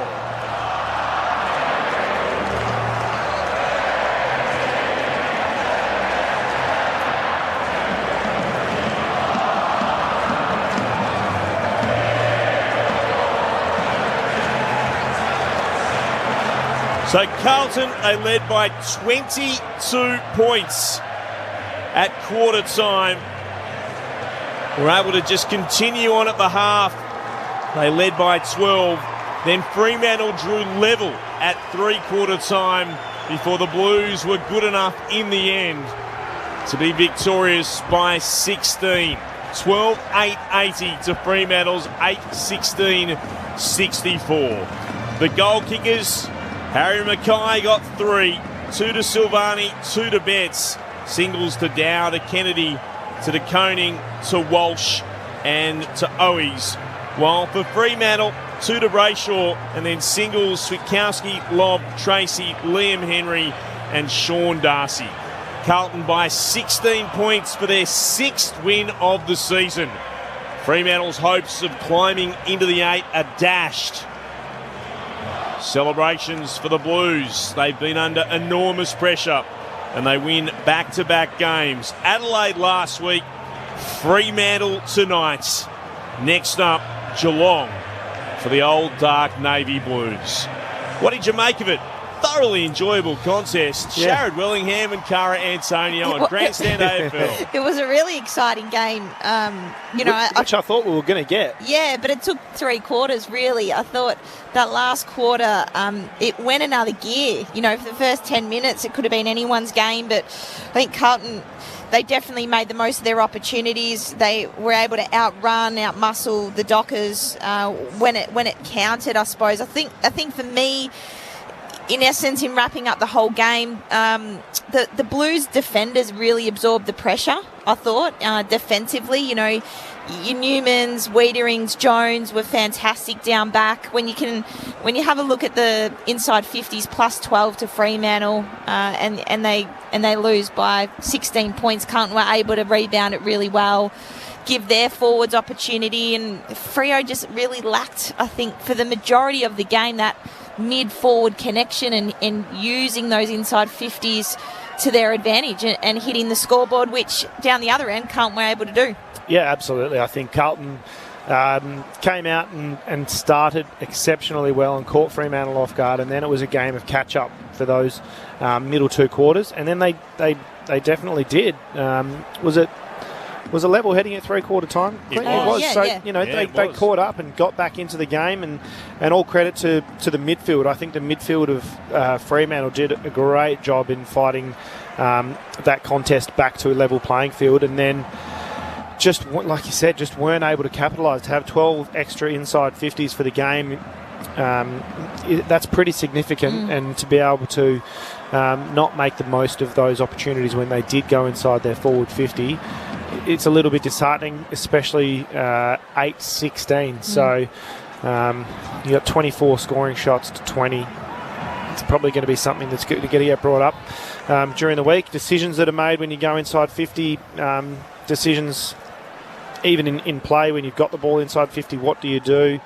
I'm not sure. Is it a bigger loss for Freo or a greater win for Carlton? I'm not quite sure. I think it's a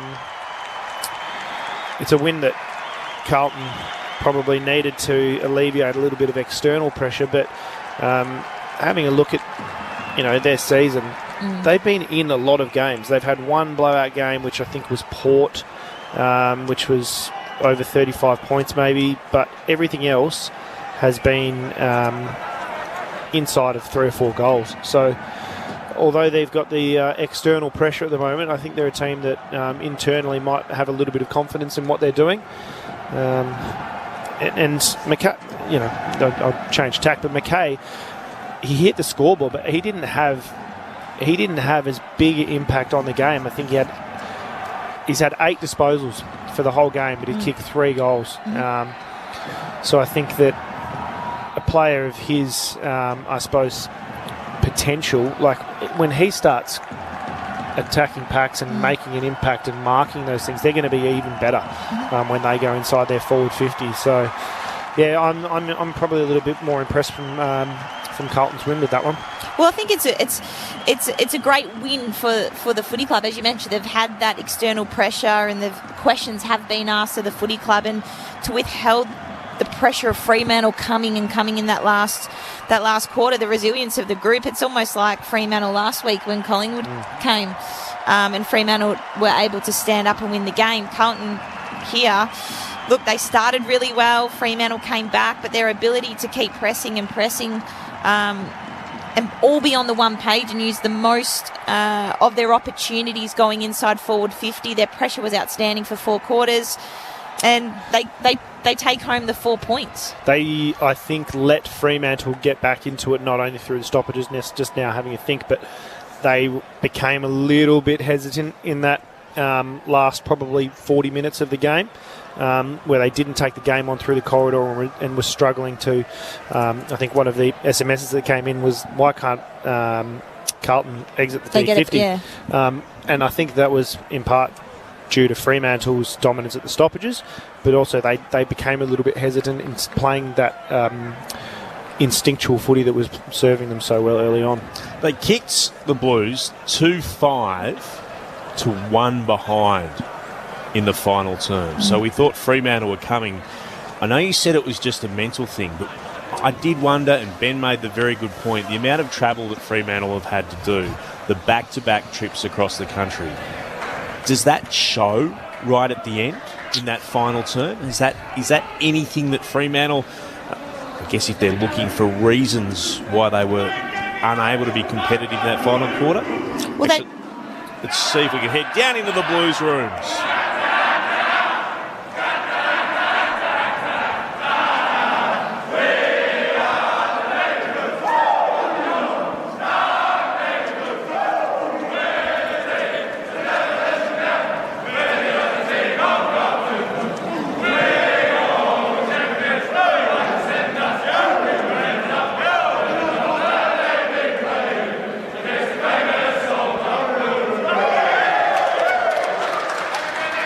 See if we can get someone from the Carlton rooms to have a chat to us very shortly here on Grandstand AFL on ABC Sport.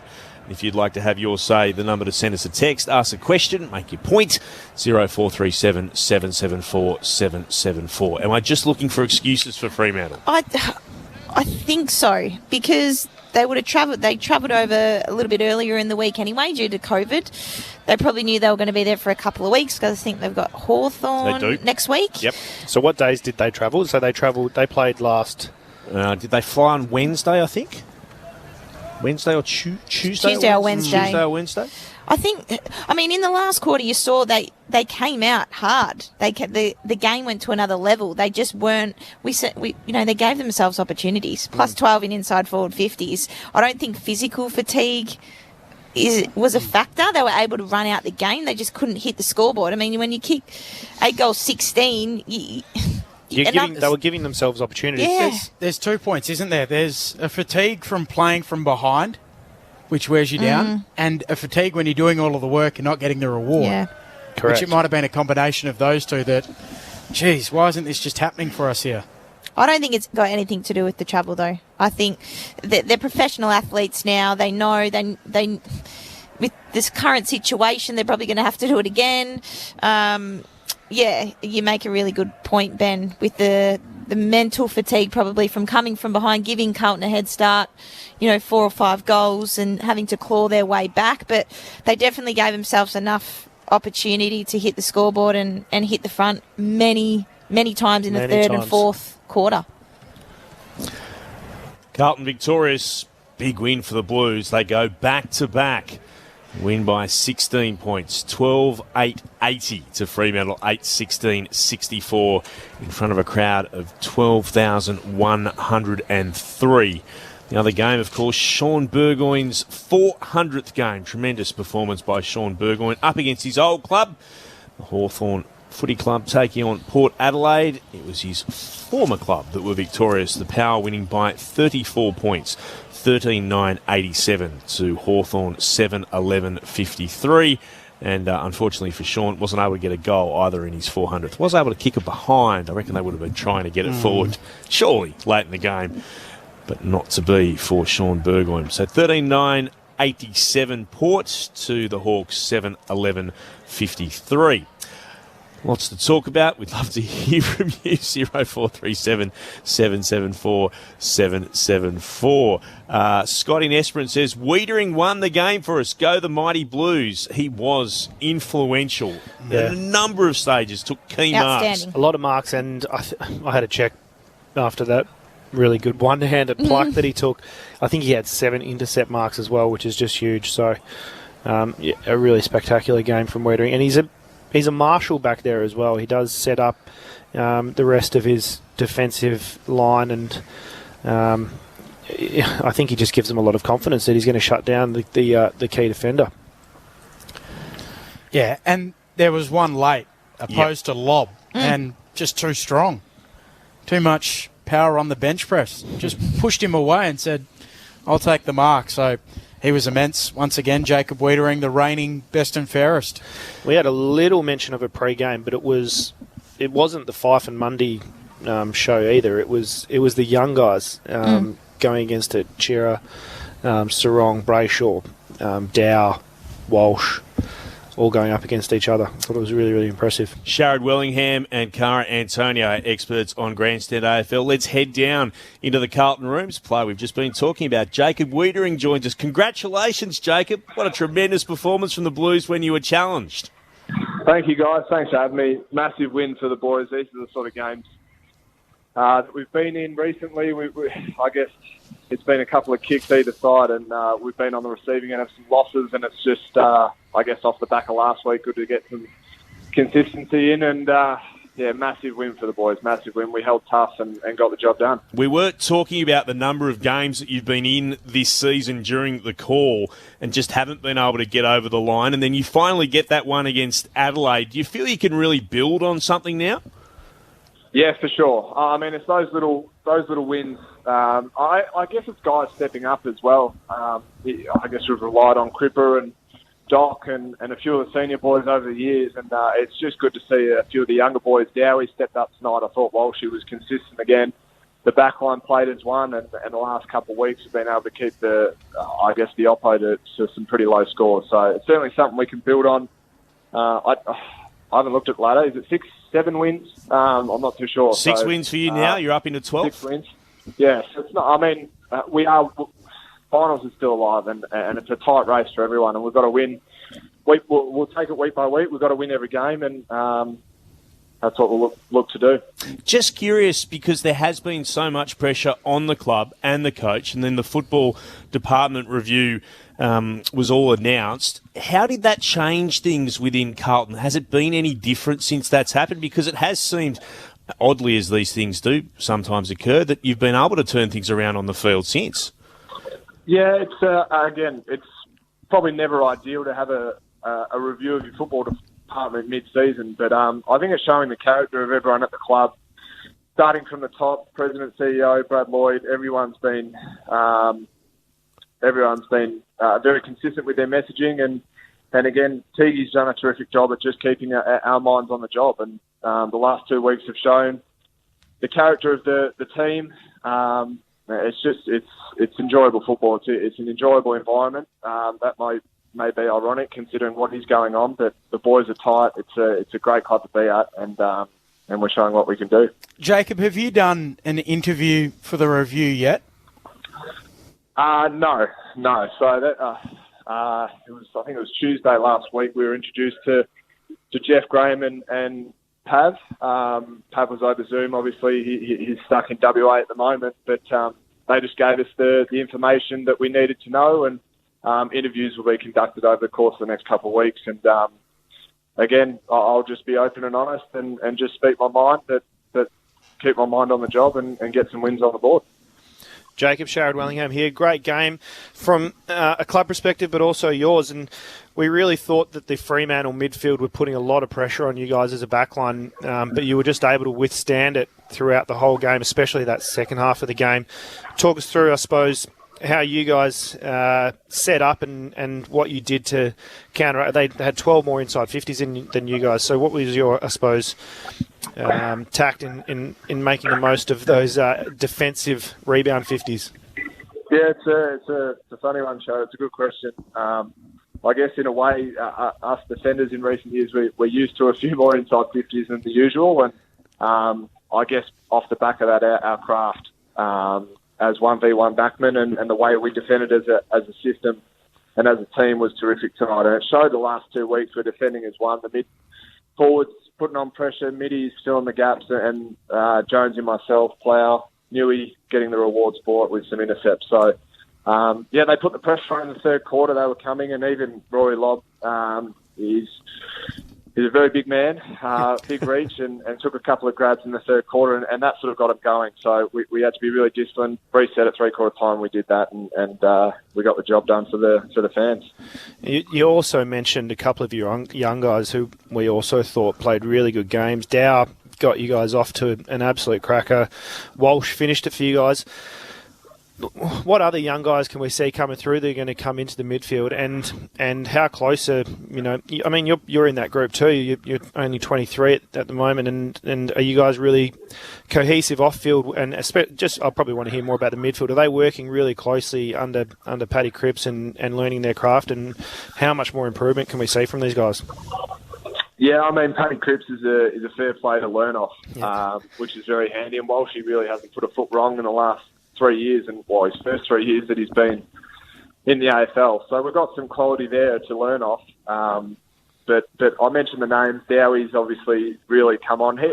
And again, he's really young in his career. He's had some tough times, and he's gone back to the VFL, worked on what he needs to work on, and he's done a terrific job for us the last 2 weeks. Samo Procheski-Seaton, unbelievable tonight again. When he's got the ball, he's able to find someone. He's able to move around players with ease, and it's guys like that. I guess we've got our stars. We've got Walsh, we've got Cripper, we've got Harry, but those sort of guys stepping up and doing a role each week is really important for us. So it's really exciting. Hey, Jacob, Cara Antonio here. Fantastic win by the Blues. And personally, yourself, defensively, I thought you led from the front. I think you had 20 touches and 10 marks. What was, I suppose, going into three-quarter time, Fremantle had kicked a couple and you go in even into the three-quarter time huddle. What was said to the group? I thought coming out in that last quarter, you just ran over the top of them. So what was said at three-quarter time to get the boys over the line? I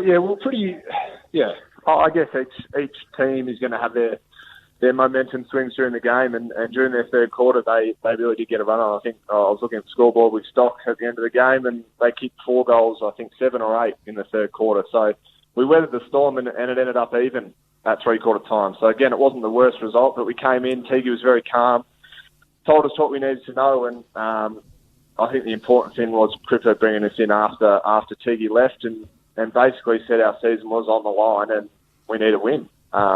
And I think we responded in kind to his wishes, and the boys really stepped up and got the job done, as you saw. Definitely, and you could see after the siren how much, I suppose, this win meant. We've spoken about it in the media. You know, the pressure has been on as a football club, the Carlton Footy Club. How much does this particular win mean for you guys? Yeah, I mean, I said it before. Again, I haven't had too many wins in my 5 or 6 years here. So the way we're playing now, the consistency, the game plan, we strongly believe in it. We had a tough month or so. And naturally, being a big club in Melbourne, you're going to cop the heat for it. And I'll just go back to the character of the group, the character of Teague, and the way we've responded. We'll look to continue to do that. We'll review the positives, the work-ons for this week, and we've got a really good test. Are we up against the Cats next week? You are. I'll take it week by week, but yeah, again, they're going to be a massive task. So we'll enjoy it tonight and get right on it tomorrow.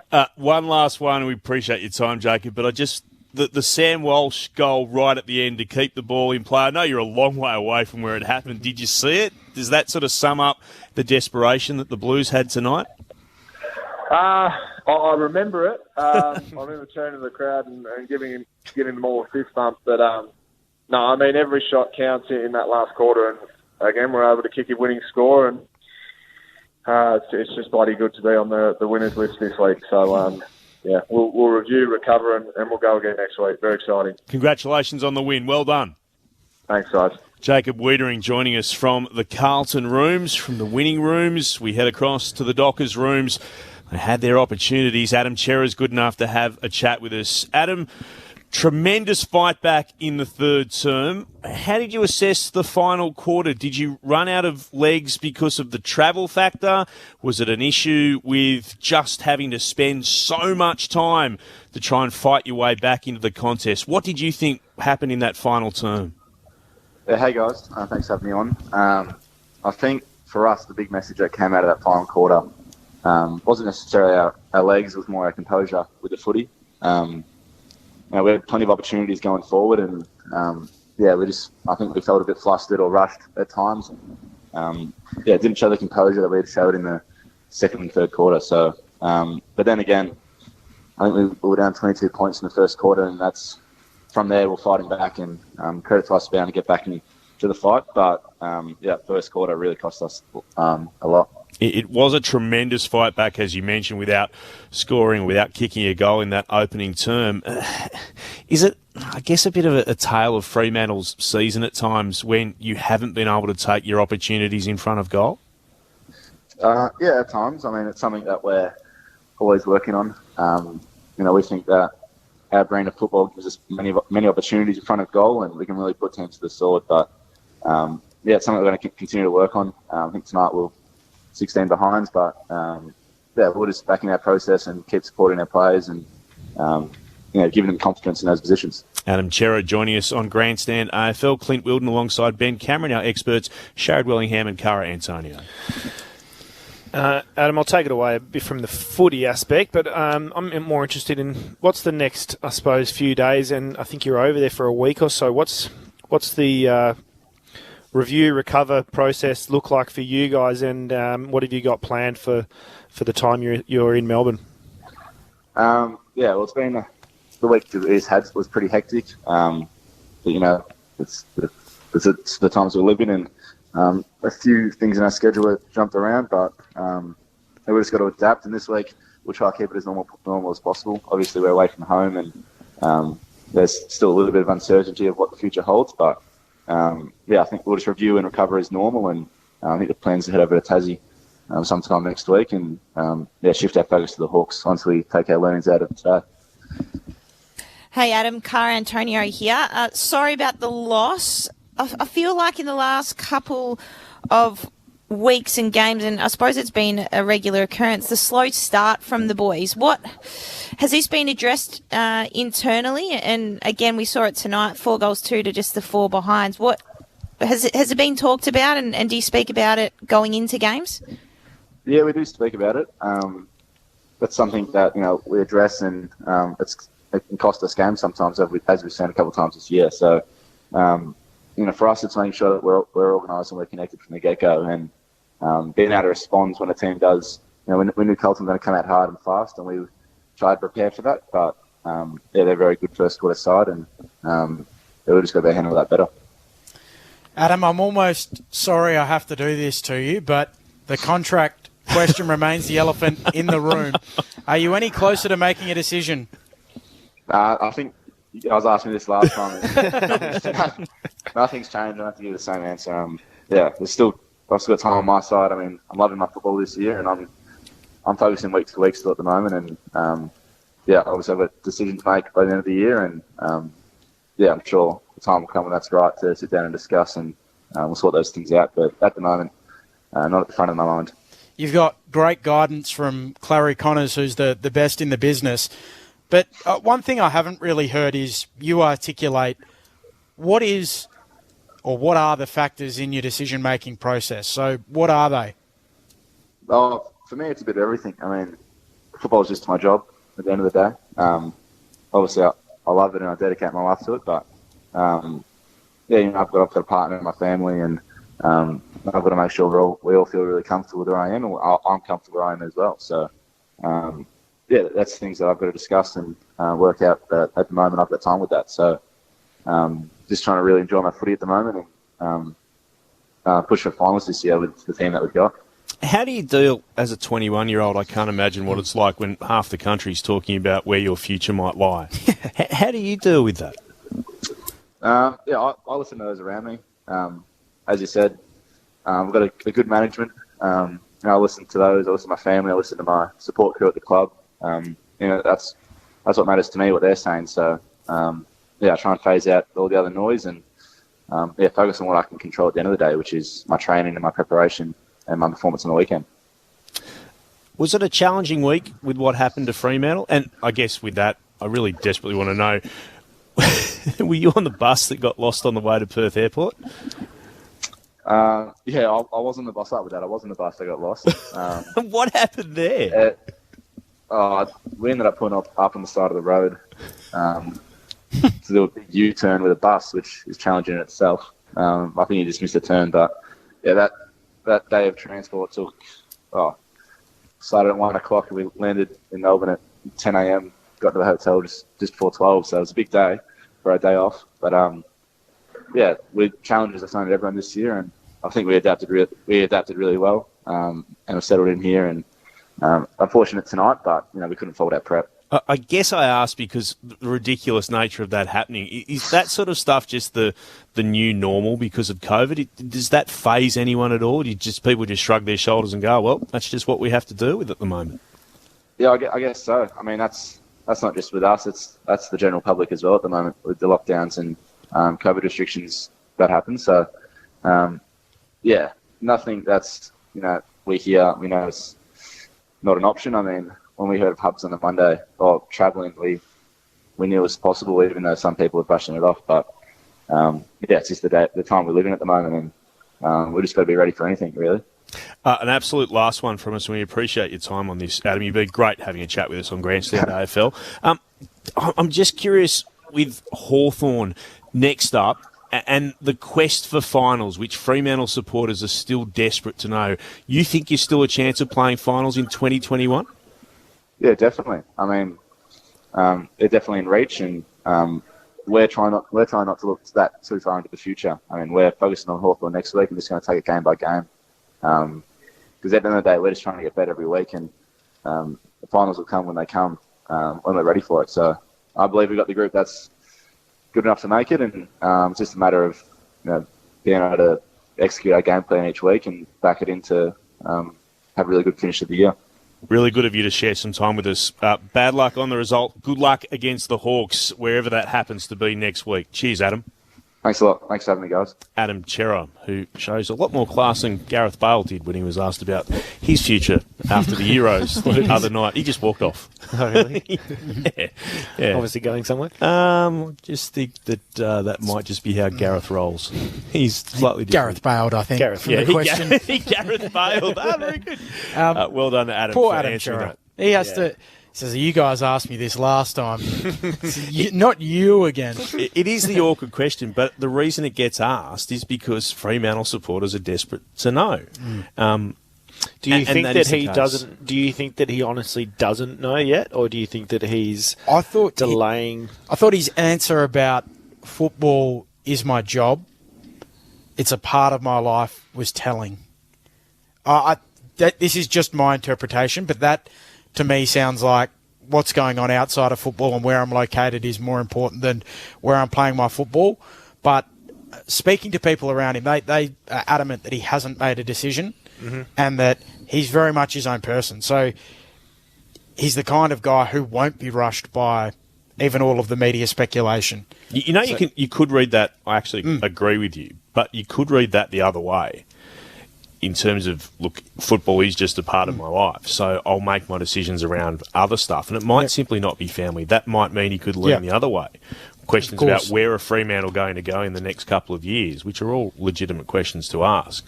Maybe, hey? Just thinking about it from an inside the walls perspective, like do players ask? No, you don't really ask. You go, if you're sitting in the ice bar, is going to stop holding the club to ransom. Because we do know that other players, and that would be one interesting thing, the number of other Dockers who have signed up in recent weeks and have put pen to paper and said, no, I'm sticking around. This is where my future is. That could be a part of it as well. He's seeing who else is going to be in the club. He's seeing how well they go this year. What are they looking like next year? There's a multitude of things that it could be weighing on in his mind. There are reasons why people want to know. He's a number 5 draft pick, and he has all the hallmarks of being an absolute superstar. So if he does go, the question is, what can they get for him? And already people are looking at Carlton have picks 6 and 25, and people are looking at Richmond, which the Tigers have 10 and 15. And I would say that's what would be needed. You'd need almost 2 first-round picks to get Cerra through a deal, because he's going to be a superstar. Bolton's out of contract, isn't he? Yeah, I'm not sure that there's the same level of optimism that he might want to return home. I think the feeling is he's likely to stay where he is from what everyone's saying. Whether or not he stays, I understand why people are very keen to know, because he's a gun, and we've already seen enough of that. Not only is he a gun, they paid a significant price for him at the draft in a top 5 pick. And you invested in him. And he's come in and played good footy for the last 3 years. I agree with everything, which is why people are desperate to know. I understand the footballer has every right to go, look, I'll make a decision when I'm ready. But, yeah, if you're a Fremantle supporter... Is he a 3rd or 4th year? Third year. This is his 3rd year. Came and then signed another... No, 4th, because he came for 2 and then signed... Because he had to sign for 2 because he's a top first-round draft pick. So then he signed for another 2 after that. So it'd be his 4th year now. But, and what's free agency, 6 years? 8. It's 8 for restricted free agency and then 10 for unrestricted. So he's a long way from that. So there will be a deal that needs to be done. But, yeah, he's a super player. Let's have a little listen to David Teague, who has been under genuine pressure for the last couple of weeks. He's now got back-to-back wins. Let's join the Carlton press conference. Here he is. David, you've been in these situations before where I think the result hasn't gone your way. Early in the 4th quarter, they had a couple of inside 50s. They took their first lead for the game. What did you see in your guys' ability to stem the tide and turn this one? Yeah, they show great character. I love the passion they played with today. Freo were probably on top of us, particularly in the contest around the clearances. They were beating us quite convincingly. I thought our defenders' ability to hold up and be strong behind the ball was very good. But as a collective, as a group, I thought they found a way late in the game to just impact. Even when they were out of position, they dug deep and they impacted. And it would have been nice to probably take a couple more of our opportunities in the last quarter, but I think Freo throughout the day probably have a similar feeling. They missed some opportunities throughout the game, so we're probably lucky that we kicked straight early. Without being too dramatic about it, does it feel like that type of performance and that type of resilience, I guess, is a growth moment for this group as you're trying to diagnose where those problems have been earlier in the season? Oh, it's probably not a growth moment. I've seen it before. This group have been behind in plenty of games and come back with great energy and great passion. It's probably a position when we've been in front and then being challenged and how we've handled it. It's probably another opportunity for that. We've done it well on a couple of occasions, but at times we haven't. So we're continually learning. There's some great learning moments out of that game as well. But as a group, I just thought that they showed how much they really wanted it and played with that passion. And it was probably missing for 3 weeks. We had 3 games where we didn't see it. But to the players' credit, they've worked hard. They've continued to train hard. I haven't lost any belief in this group. I still believe in this group greatly. We've still got a lot of work to do, but I think our defence over the last 2 weeks has been a lot more solid, and their ability to connect from lines has really improved. You've spoke about Sam Walsh probably most weeks and how well he's played, but I thought again tonight to sort of fight through playing on Sarong was getting some pretty close attention and then really sort of feel like he took over the game late. Yeah, he's an elite runner, and he's one that will find a way late in games. He's a competitor, and he's had a few guys go to him throughout the year, and he seems to when he gets his run going and he finds space and he works really hard. So. Look, Sam was great for us again. We needed him to play a little bit more on the wing today. He's probably played more through the middle, but when we asked him, we know he's been such a good midfielder, but we needed a bit of run, and he put his hand up, said, "Yep, coach, no worries." So I thought he played out of the wing well for us, and we had Matthew Kennedy and Paddy Dow, who probably got a bit more on ball time, and Walshy allowed them to do that by being selfless and playing his role out in the wing. How influential, David, did you think Paddy Dow was in that early part of the game and playing in that role inside? Oh, he's continuing to grow. What we've loved is the way he's trained. I think he's starting to understand how to get the best out of himself at game day from his preparation. And I think the last 2 weeks have shown that his ability to impact the games, and we've known it's there, and it's probably been his probably a little bit of belief he had to do it. Now he's starting to do it, but I thought his power, his ability to clearances, and then his ball use going away from there is something that he's worked really hard on, and we're starting to see the fruits. So I think the forward's eyes are starting to light up when he gets it, because he's got an ability to get out of the traffic and then balance up and kick. What sort of opportunity do you want to give him in that role between now and the end of the season? Oh, we'd love to keep him playing through that midfield, half-forward role. It's up to the individuals. Him and Matthew Kennedy are probably two that have really grabbed it of late and put their hand up. We know Walshy's been quite good. Ed Curnow, again, another player that spent a lot of time at centre bounces who's gone out to play other roles to allow these guys to go in there. And he's been really strong for us with his run outside as well. So, we'll look to play our best mix, and if they're in form and they earn the right to play in there, they have to wear the current footage up. You've got to work really hard, and you've got to be prepared and play with a passion. And I think a couple of guys have done that and have worked really hard, and then they're showing that they're playing with a real belief, and they're getting their job done. It looked to be a really brave effort by Cripps to fight through that injury. How bad is the injury? Yeah, I'm not sure how bad it is. I think it's he's got a sore foot, so we'll go get that checked out exactly what it is. But he was pretty confident. He said it actually felt okay other than kicking. He'd get a knock on it at times and would hurt for a bit. He reckons after about a 100-metre run it would start to feel better again. So he's obviously a great leader. I thought some of his tackles, his body work around the contest, and even late, I know he grabbed the boys in up to three-quarter time, and this game meant a lot to him. And all games mean a lot, but this one he really grabbed him and gelled him. And I thought the response at three-quarter time after Freo probably had the better of the game at the end of the third, I thought was great. And to see the leader grab them was something pleasing as well. And you've been able to guide the team now to back-to-back wins since that review was announced. How important do you think that will be in terms of your position there and helping you stay there? Oh, it's important to play the way we want to play. That's what I care about. And I think our defence has improved over the last couple of weeks.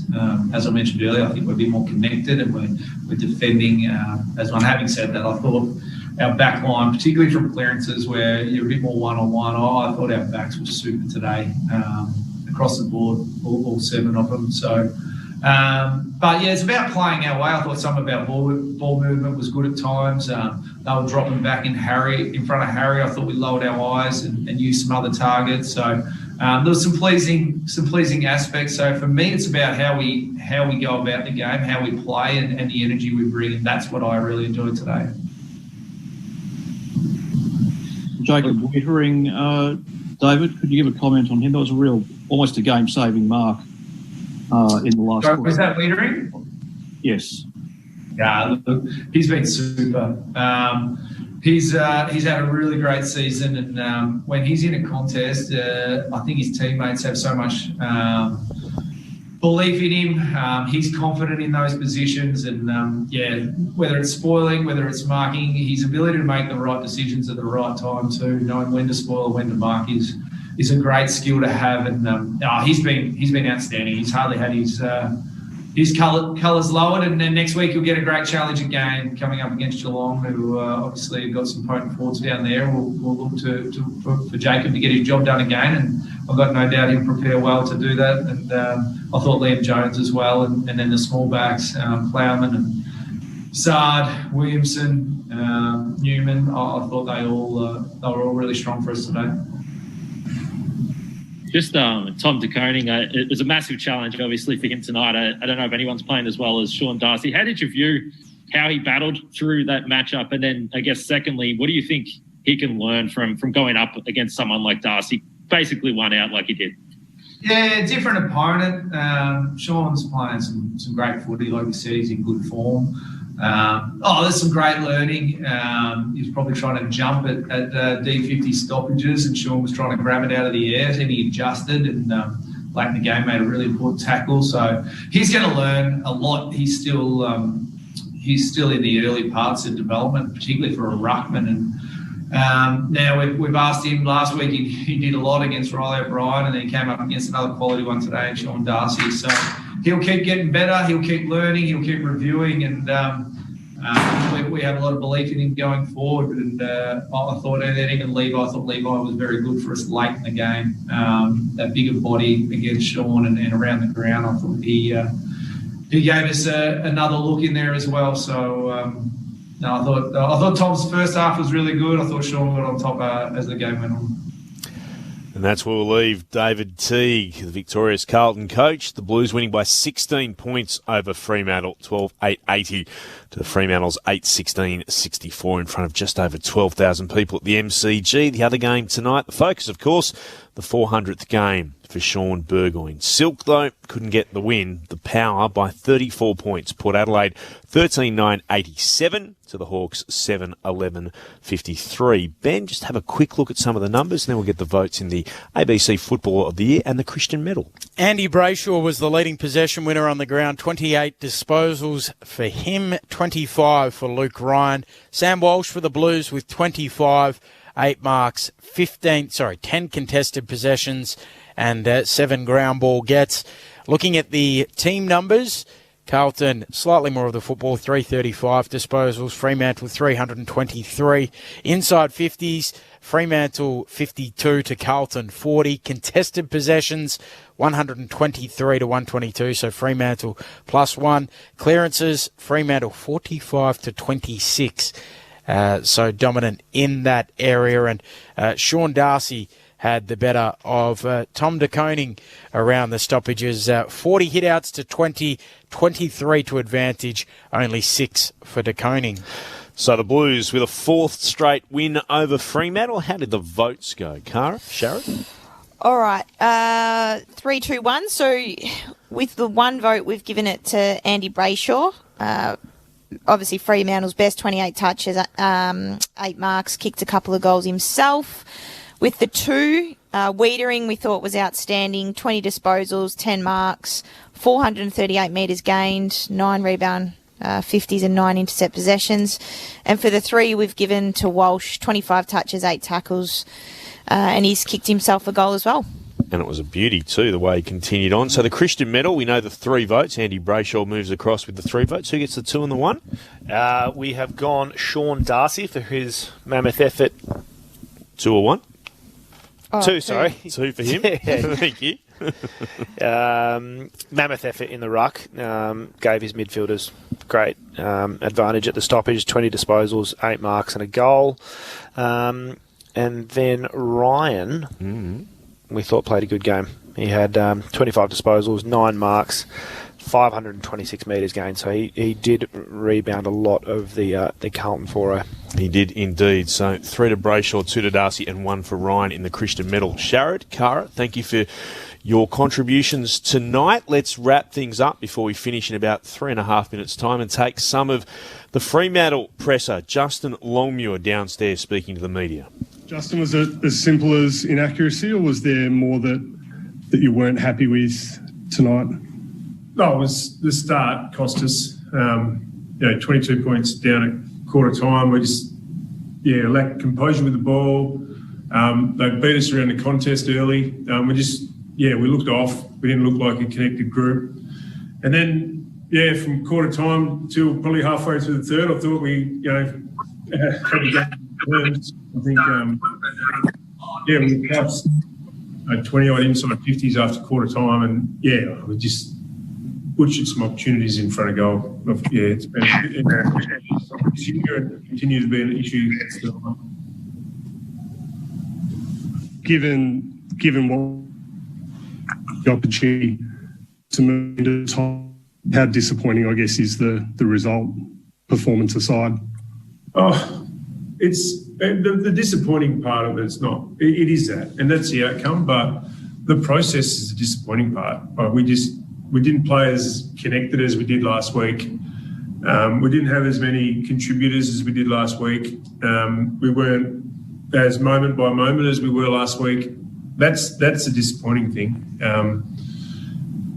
So we just got to have a bit of a deep dive into that, and we just we weren't as even as. We didn't have as many contributors across the board as we did last week, and we weren't as composed in the contest, and we didn't play in the shape that we wanted to. We want to play in for long enough, and that's the outcome's the outcome. But it's more the process that I'm disappointed in. Yep. G'day, JL. It's Chatters here. Just touching back on the inaccuracy again, it's been a problem all year. How do you go about trying to fix that now? And I guess maybe even mentally it's a problem. We just got to work on it. We just got to keep working on it. Like, and some of the easy shots on goal was were general play shots. I felt like, and I thought that just was a sign of lack of composure. And when you give yourself when you give the opposition a head start like we did, you're always playing catch up. So it feeds into itself, and you lack a bit of composure when you know you got more time. And we were just chasing the game all night because of our start. We just need to keep working on our goal kicking. Last week goal kicking wasn't an issue. This week, Reed has said again. So just got to keep working on it.